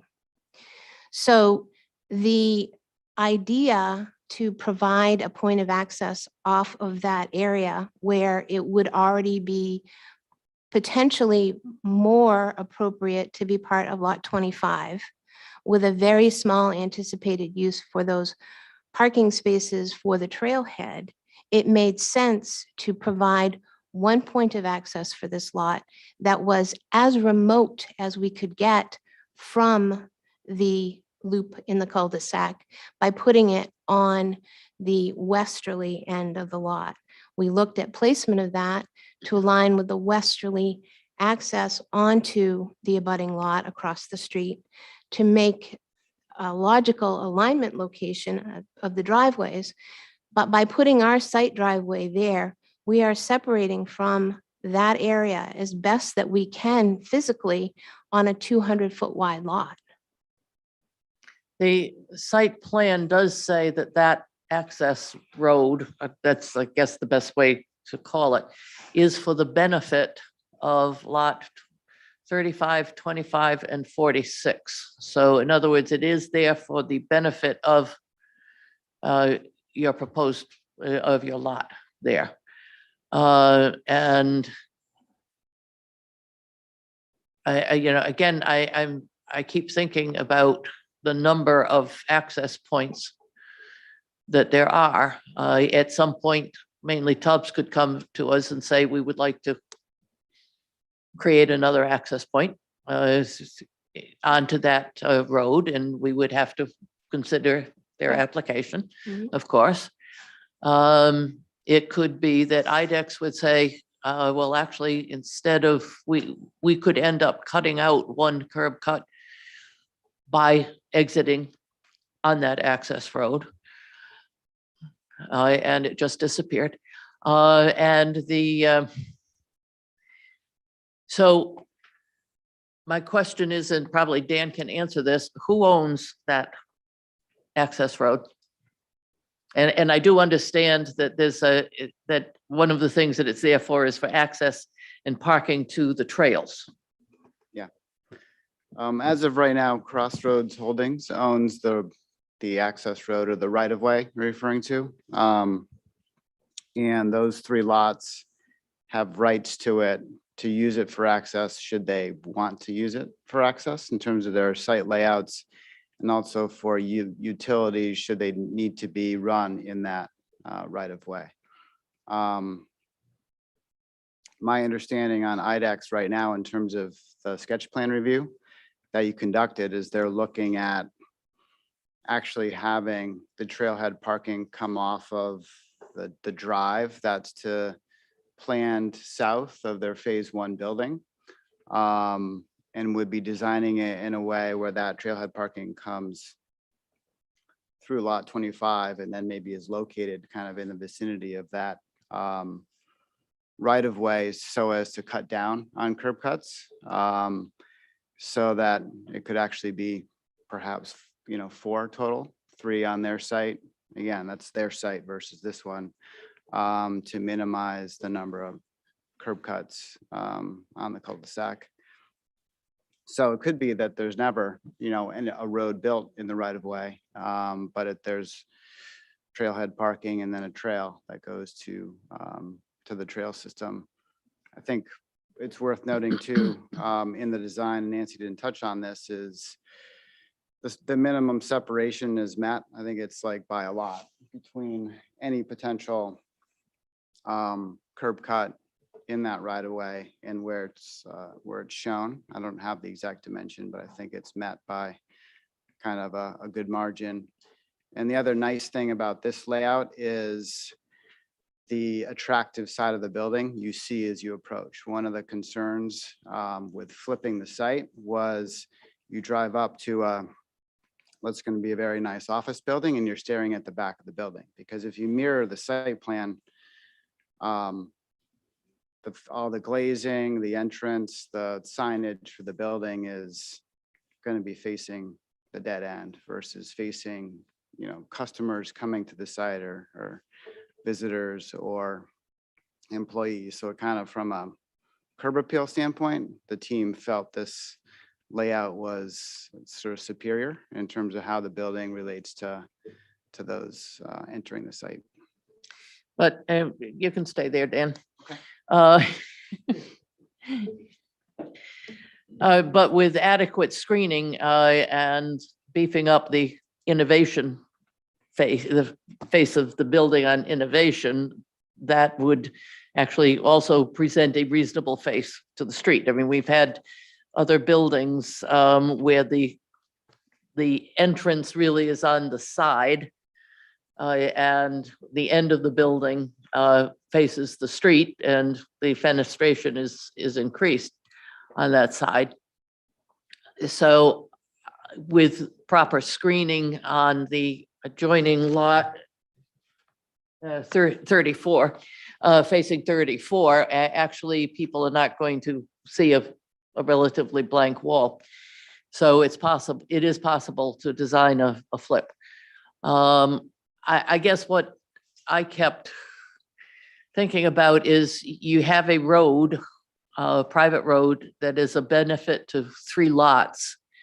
And at this point, we're really only dealing with 1 lot. And has anybody consulted the other 2 lots in terms of what they think, since that road is a benefit to them? Now, we've got a preliminary plan from IDEX, basically a sketch plan, and that can change. And to make a determination,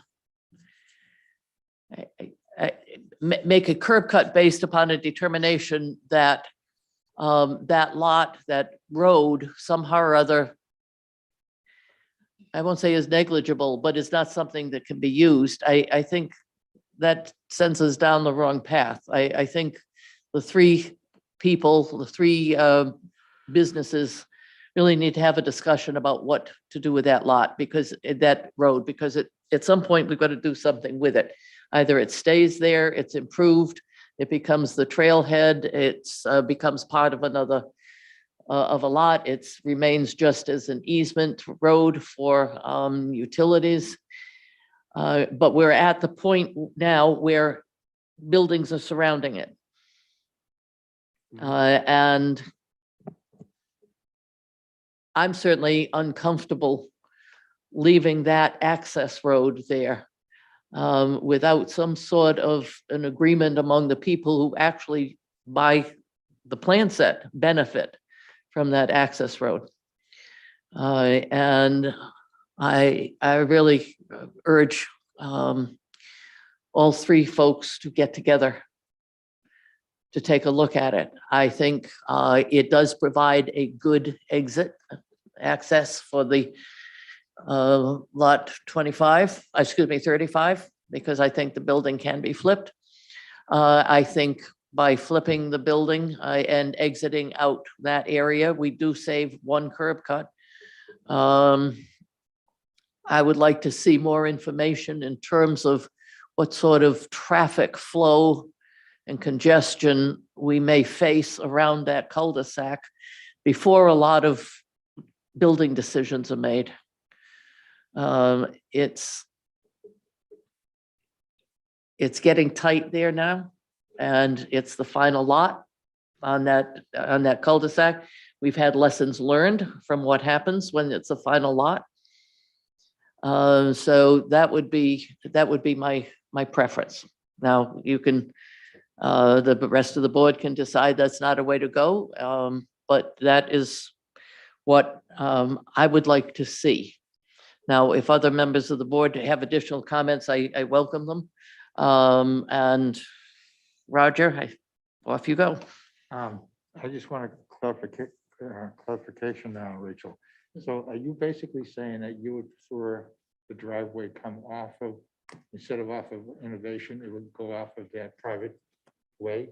I'm saying that that is an option, Okay. because what we have are the number of curb cuts and the potential congestion around the cul-de-sac with cars and trucks, large trucks entering and exiting, that there is a way to eliminate one.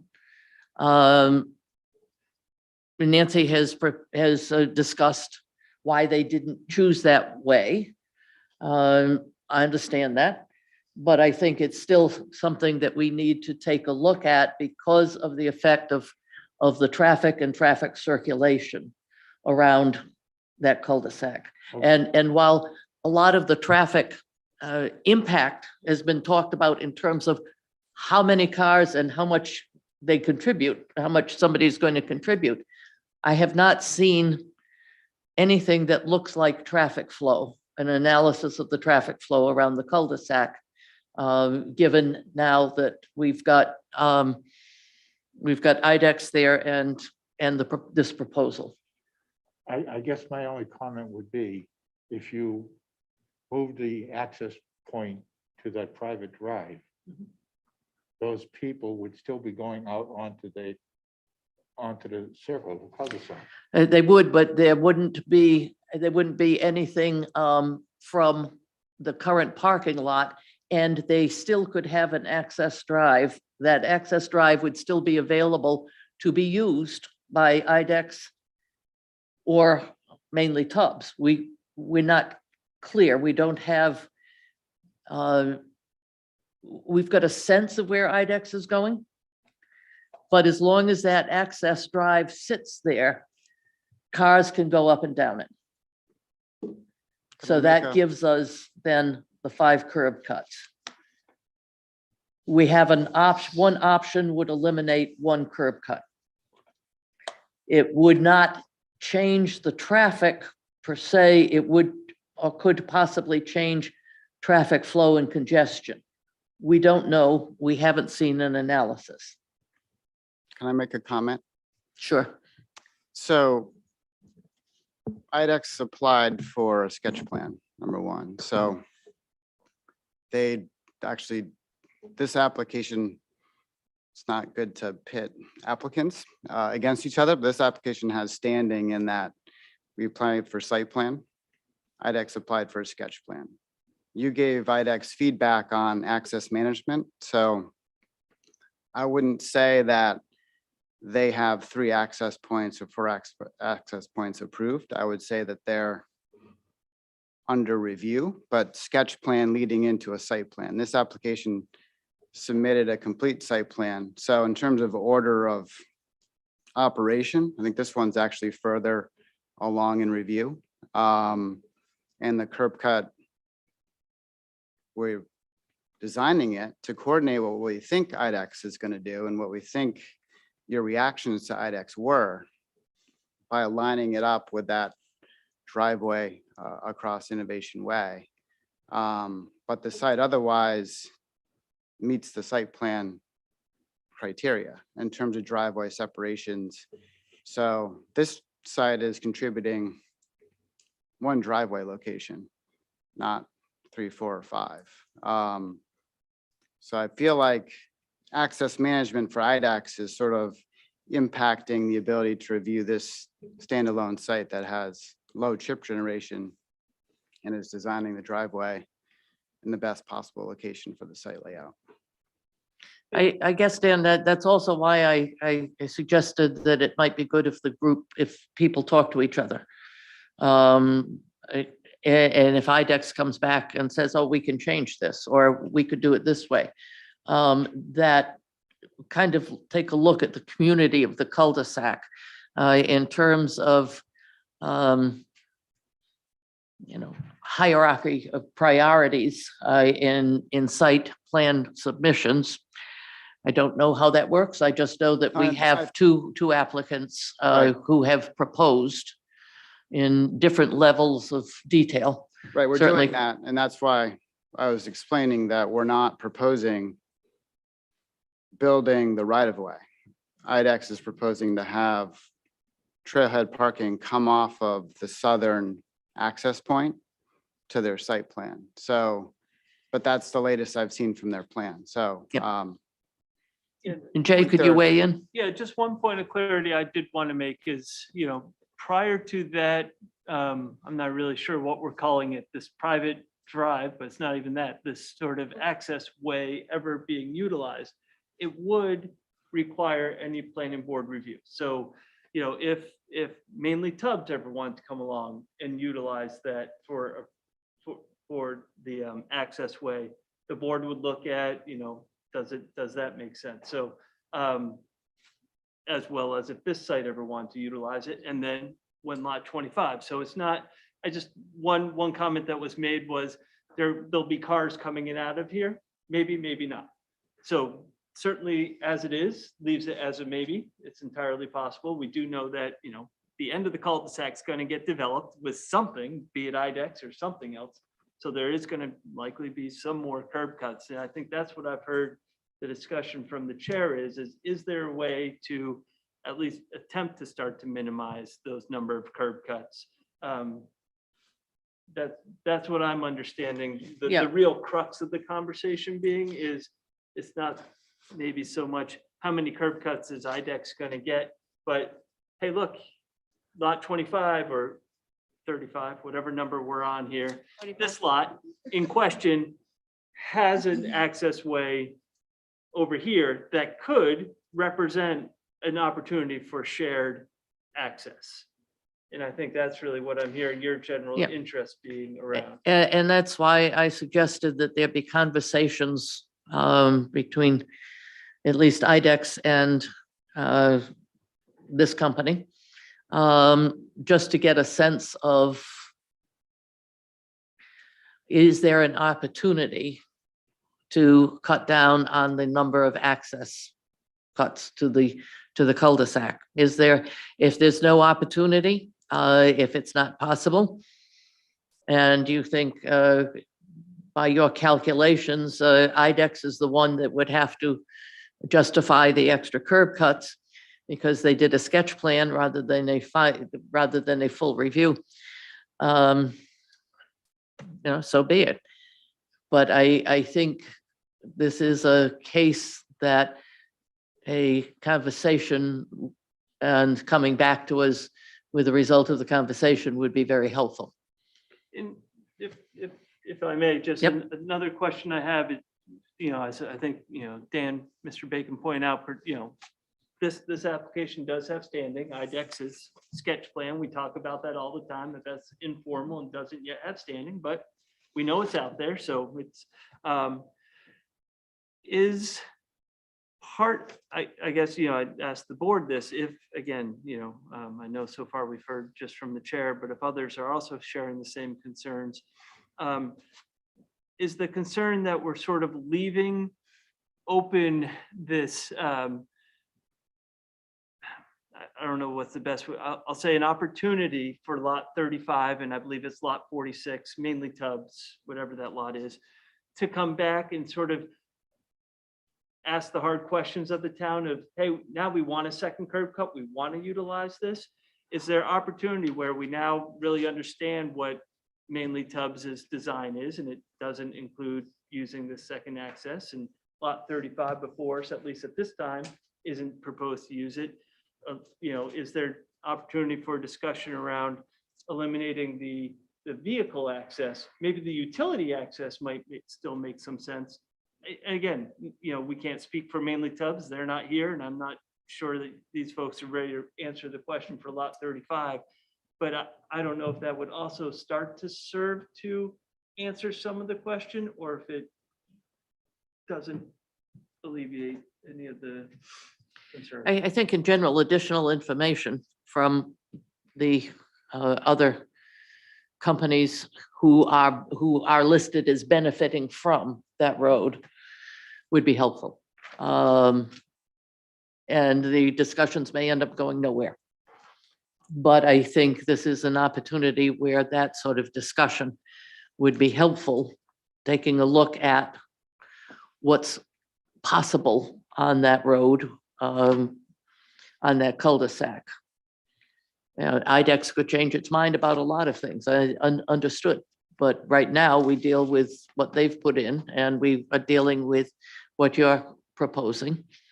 They could change, they could come to us and require a request that they change the location of the curb cut that you very carefully placed yours across from. And then all of a sudden we have a different issue. I think the more that the companies talk to each other about their concerns and their approach, the better off we will be, and the more it will help us with a decision. I do appreciate those comments. I do want to point out, though, this plan was not developed in a vacuum, in that there were discussions with the other consultants on that site, on the abutting site, as to how the curb cuts might work, what the layout might look like, and how to best organize, if you will, the curb cut and driveway locations on these adjacent properties. And in looking at the types of uses that would be in the cul-de-sac area, we're looking at a use that is focused on one large lot. So you've got the employees and the vehicles associated with that larger project that would be at the cul-de-sac. With the development of our lot, with our placement of our driveway on the far westerly side of this lot, we are maximizing the separation from an area that is primarily dedicated to one user. So to put us with a driveway physically at the cul-de-sac, because that's where that strip of land connects, you are now introducing two separate users that could have been separated and met the ordinance requirements. We're not dealing with a separation issue on the opposite side of this site, in that the next lot down is accessed by Immersion Drive.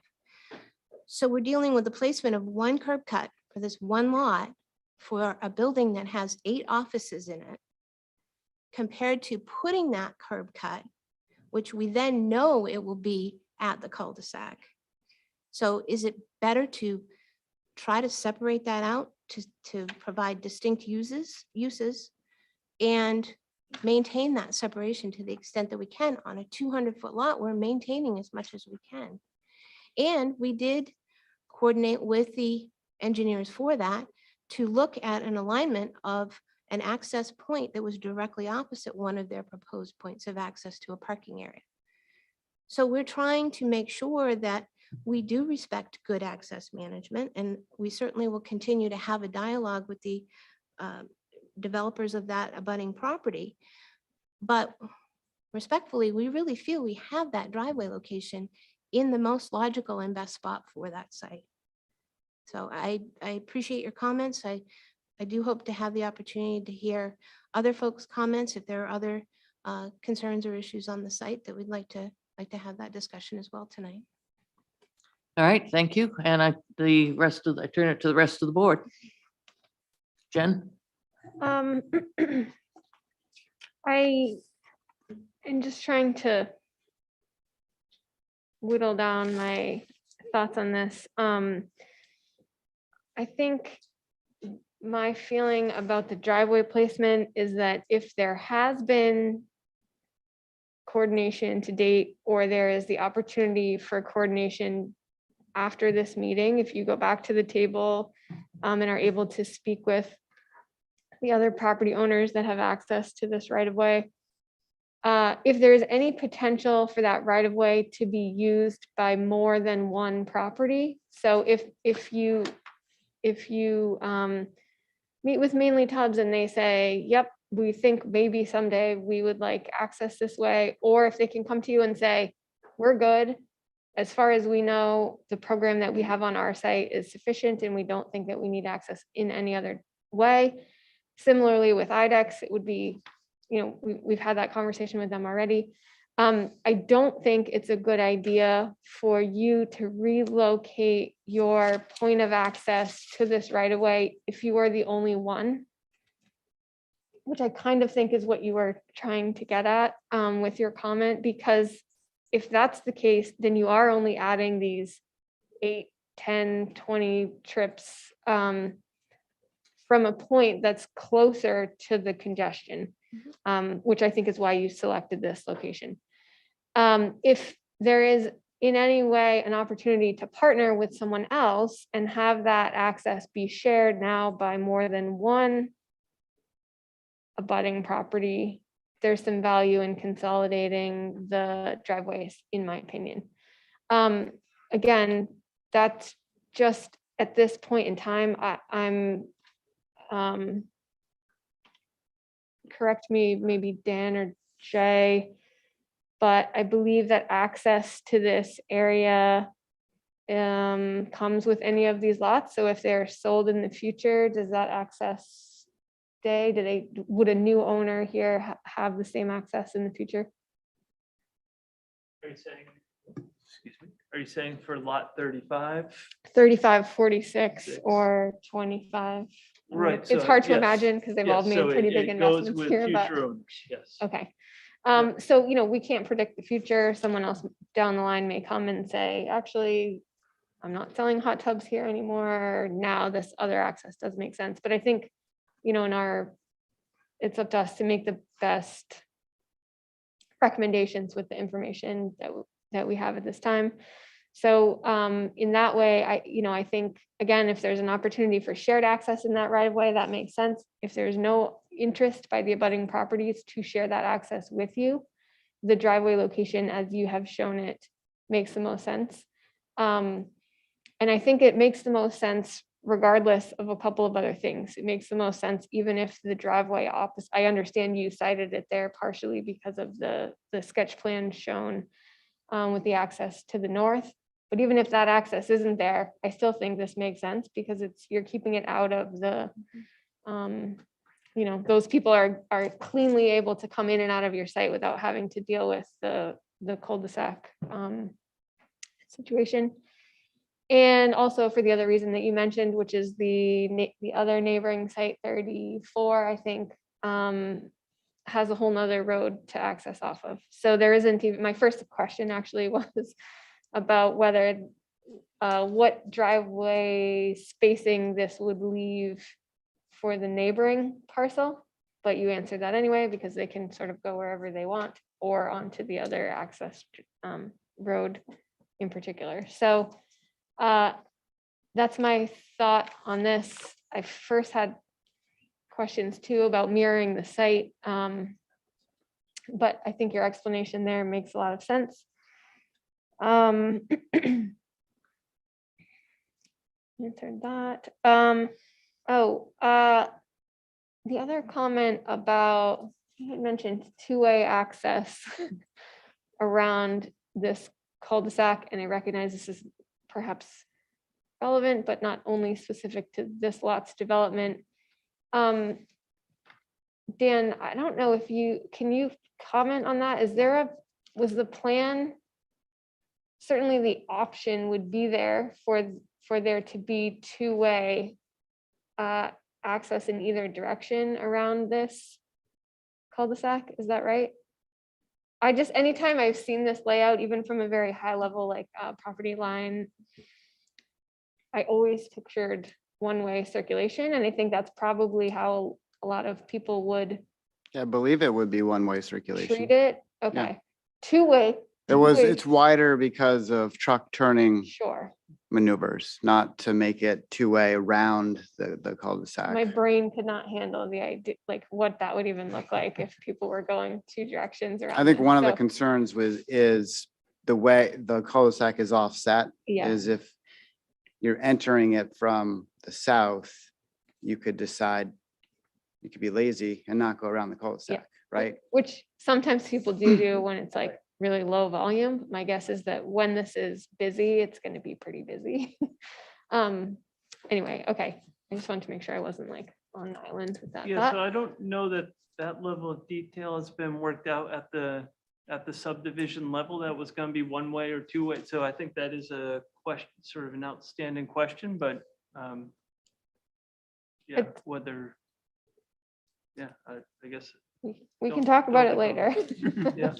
Or we will, I guess. And then I think my only other comment, well, first of all, I think I don't know, looking through this application material, I'm so curious to know what the businesses that's going to be moving in here. And I just think it's a really attractive, like desirable place to come to work, both from the architectural layout inside to the renderings and the materials that you're selecting for the outside of the building, to the landscaping and the hardscape treatments, all that. I just think it's going to be a great spot if that's where you have to go work.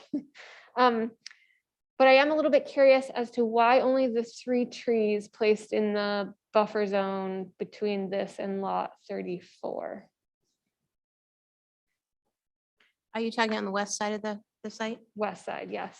I'm sorry. I feel like I'm at the eye doctor, so I can't really read the numbers.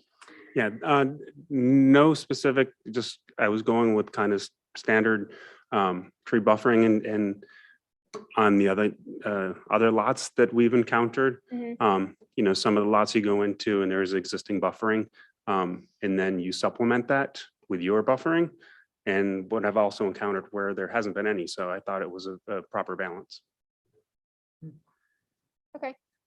The other thing to point out on that westerly side, there's a shared drainage easement that benefits this lot, lot 34, and the discharge from lot 46 as well. So there is a bit of a grade change along Sure. that common property line as well. Do you have any, sorry, last comment. Do you have any idea about the type of vehicles that would be using the overhead door? We must not be considering very large vehicles, but like a box truck maybe? A box truck probably at its most for movement of files. That's the primary use for that area. There had been discussion about, a storage of a recreational vehicle or something in there as well, but not trailer truck traffic, not anything like that. The only other comment I would have with, based on that answer and looking at this buffered area is that if there's any opportunity for those vehicles to back into that overhead space, any headlights, if there was to be loading before or after hours, your neighbors may appreciate a little more screening in that area, but I believe it would be a rare occasion that the truck would even be using it, but certainly something to keep in mind. okay, that's all I have. Thanks. Additional comments? All right, Karen? I mean, this is my first planning board meeting as a voting member, so some of my questions might not be totally pertinent. Some of the feedback I've heard from the board, I mean, I've seen St. Clair Associates before the zoning board for years. So when she says there's no feasible alternative, I sort of believe her.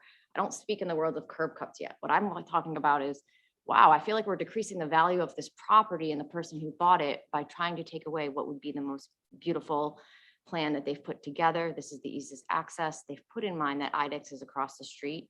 First come, first serve. IDEX doesn't know what they're doing. There's also a big corporation.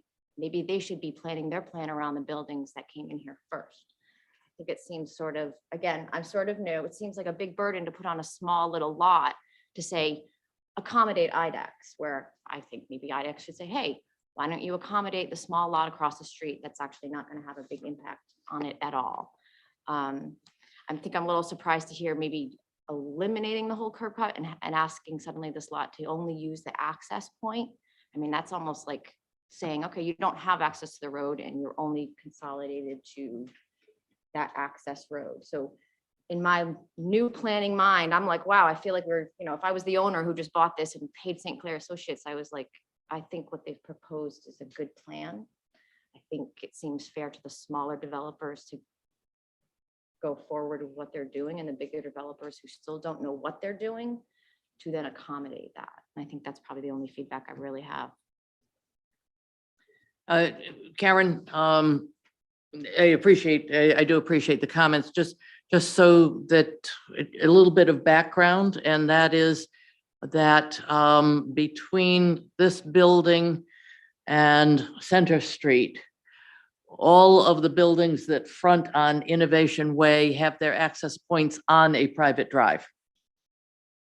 So none of them front. Yeah, all of them, yeah. So, I mean, that's now on the other side of Center Street, they start having access onto Innovation Way. But on the other side of Innovation Way, currently all of the buildings there are accessed off of one of the private access drives.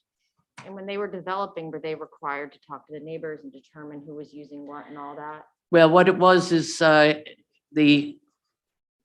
it started off kind of with first come, first serve. The first person who put in a curb cut, then other people had to have the correct spacing from their curb cut. I don't want to, I mean, I'm new. I don't want to. No, that's the feedback that's I get as a resident and, someone who just bought that property and things like that. Yeah. No, that's fine, because it's a good reminder to us of the extent of this whole project and some of the concerns that we've had. In some cases, it's been easy to fit in the final building, and in other cases, it hasn't, because of the way that the cuts have gone or the driveways have been located. So we're down to just a few lots left, and basically in just about anything along Innovation Drive is going to be a, how do we figure this out? Or how does the company figure this out? Because there's a lot of infrastructure and cuts and driveways already there. So it was a good question. It's a good observation. There's nothing that says there can't be an exit curb cut onto Innovation. It's just as you look down, there isn't. That doesn't prevent this from being the right way, the correct way. But sometimes as a planning board, we need to ask questions to really probe, is there another way? Is there an alternative? Have people considered this? And if the answer is, this is what we looked at, this is what we did, this is our rationale, this is how we came up with a decision, then that helps us make our decision, understanding what's in back of some of these plans. It's easy to, you can look at a plan and say, well, that looks good, but the question becomes, but how did we get there? And that helps us make our decisions. Roger. I just want to make a statement in fairness to rebut your comment about all the other businesses that have already been developed, their own private drives. On Innovation. Yeah, the ones that have been developed so far. Yes. Okay. I think if we did not consolidate these lots at the end into one large lot, we would have been continuing along with the remainder of the 52 or whatever they were lots. And this would have been a more reasonable consideration to utilize that private drive, because you would have another lot on the other side of it, just like we have it in all the previous ones. So I think this situation here is unique. If you need my 2 cents, I think their plan is the most viable one, because going back to the earlier comment, if you put, well, first of all, like what Jen says, you're changing the appearance of the whole building. You're flipping the building. But further, my earlier comment is you put your driveway on that private way, you're going to have the cars going up into that loop, into the rotary. So to me, this is the best option, I think, that's available on this lot. So.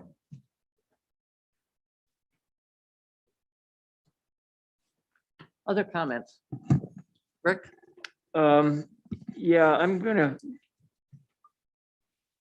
I agree. I think, of the two options, I think the ones that has been presented here seems to make the most sense in the big picture. And with what information we have today. I want to go back to one of the comments made in the narrative that says the owner does not plan on doing any EV or solar.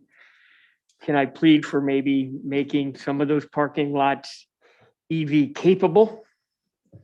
It's a lot cheaper to put the pipe in now than it is going to be later. And we know where vehicles are going. So please consider making 50% of them EV capable. You don't have to do anything but put the pipe in. I thought of you when I asked the question of the client, so I knew that was going to be a request from the board, and I did want to make sure that we had addressed it.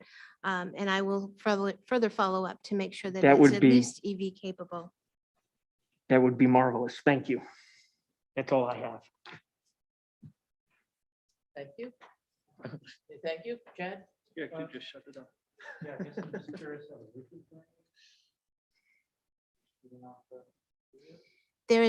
It's a shed roof, so it sheets actually to the east side of the site, along the rear of the site. There is a ability to have a roof drain connection, but there's also a roof drip line along that easterly edge of the building.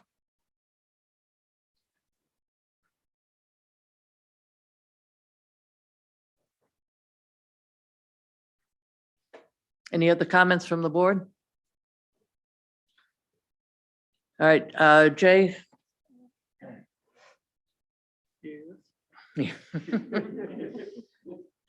I think we need your advice. We've raised a lot of issues. I know the, So what I guess I've heard from the majority of the board that they're comfortable with the layout as is. I'm not hearing from the majority of the board that there's interest in additional information regarding the private access way or whatever we want to call it. So I guess I would just want to be sure I'm hearing that correctly, that they're, feeling that this is ready. I will have to admit that I do not have a draft motion because frankly, the time was tight, but I would see a consent item could make sense, or if the board is so inclined, it would reference the way the Board of Appeals sometimes treats their approvals, is that the board will make a motion, any conditions, they'll sort of talk through any conditions, and then staff can draft up a motion afterwards that gets sort of blessed at the next meeting. But I'll defer to the board on how they wish to move forward. I do make a suggestion that we consider this as a consent item for the next meeting. That would allow any final details to be arranged. Jen? I also think that would be fine. But also not one of us commented on the parking. I don't know if you need to hear from us on that, but I'll give you my 2 cents anyway. I think for the inclusion of warehouse space and minimal office usage, what you're showing is fine. Appreciate the graphic that you presented that shows how the site could be fully built out with parking per the ordinance. But also think that this is a good example of a good example of how space that may otherwise be for parking could be better used based on the usage on the site. So. Thank you, and thank you for bringing that up. As I looked at the location of the reserve parking, my thought was, what a pity, they're going to pull out all of the green. But it is there and it appears to be adequate. So consent? Consent for next meeting? All right, we will do work with the staff, please. So if there are any minor details that are left, and we will set this up for a consent at the next meeting. Thank you very much.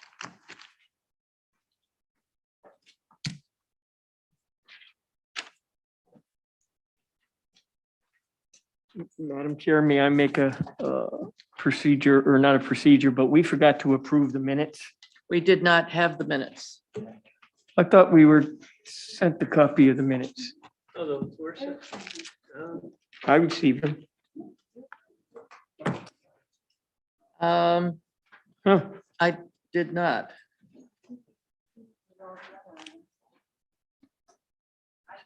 I took a lot of emails. I didn't want to catch everything. We got some of it. We did not get the Sounds like meeting. some folks haven't. Well, so we're can gonna do it certainly- for next one. Yeah, That's I fine would with say me. we move the minutes, correct, to the next meeting. You worked hard. All right, next on the agenda, and the room is cleared out, staff report. Yeah, just a quick update. It came up earlier and I think I could hear where Jen's questioning what's going. This has to do with the transit study that the town is currently involved with as a stakeholder of. I would see that, I think was referenced, the consultant is working to finish that up by the first of the year. I would see that something that we would probably run through the transportation committee and have some conversation around. So just want to let folks know that there is sort of a future for it. Again, this is one building block of very many. It's a very small study. It's not going to give us all the answers. It's just, is transit even a viable discussion? Should we be even talking in these terms. So that's really all I have for staff report at this time. All right, Eric, do you have a staff report? I do not. Thank you for having me tonight, and I look forward to working with you all in the future. And I know Jay has heaved a sigh of relief, and we're happy to have you. Administrative amendment report, Do not have anything to report. minor development reviews.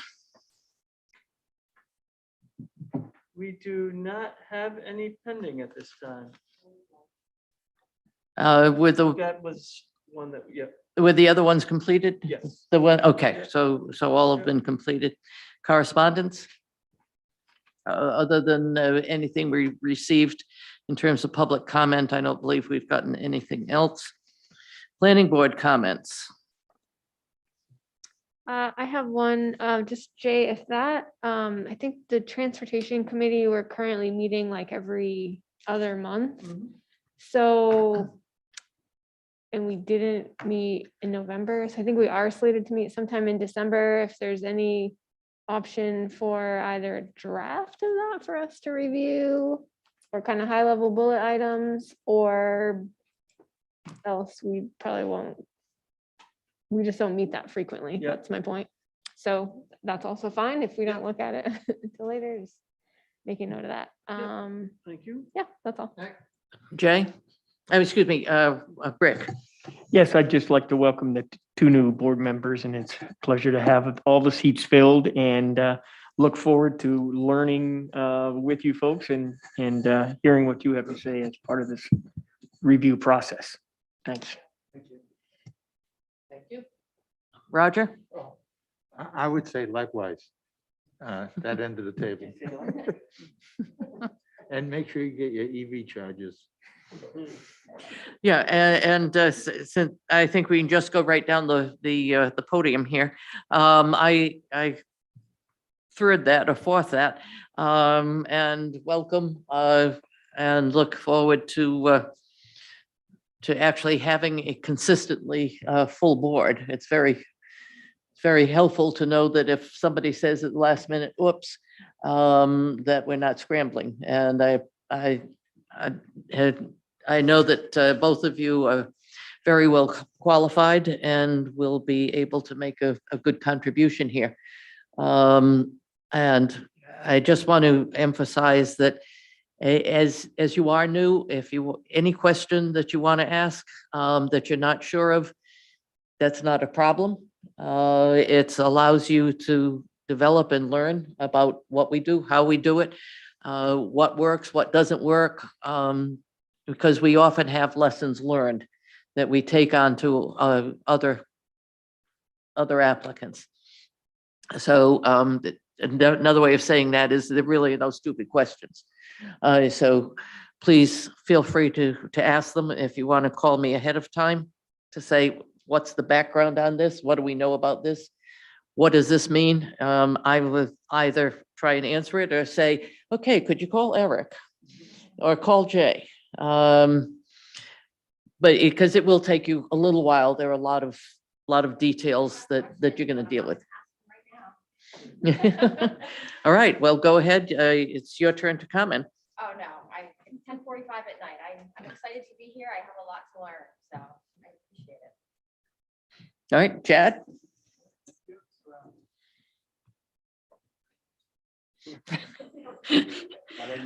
Okay.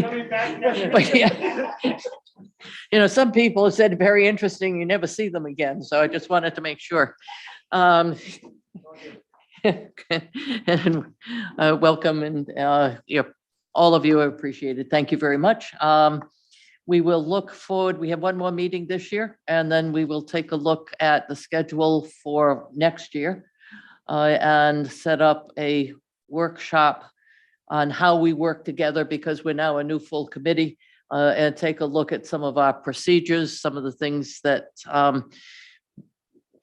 whether we need to work through things, or there might be some areas that the staff can take care of that would be very happy to have them do, because while they may be in general informational to us, they're not necessarily fully germane to the work that we do.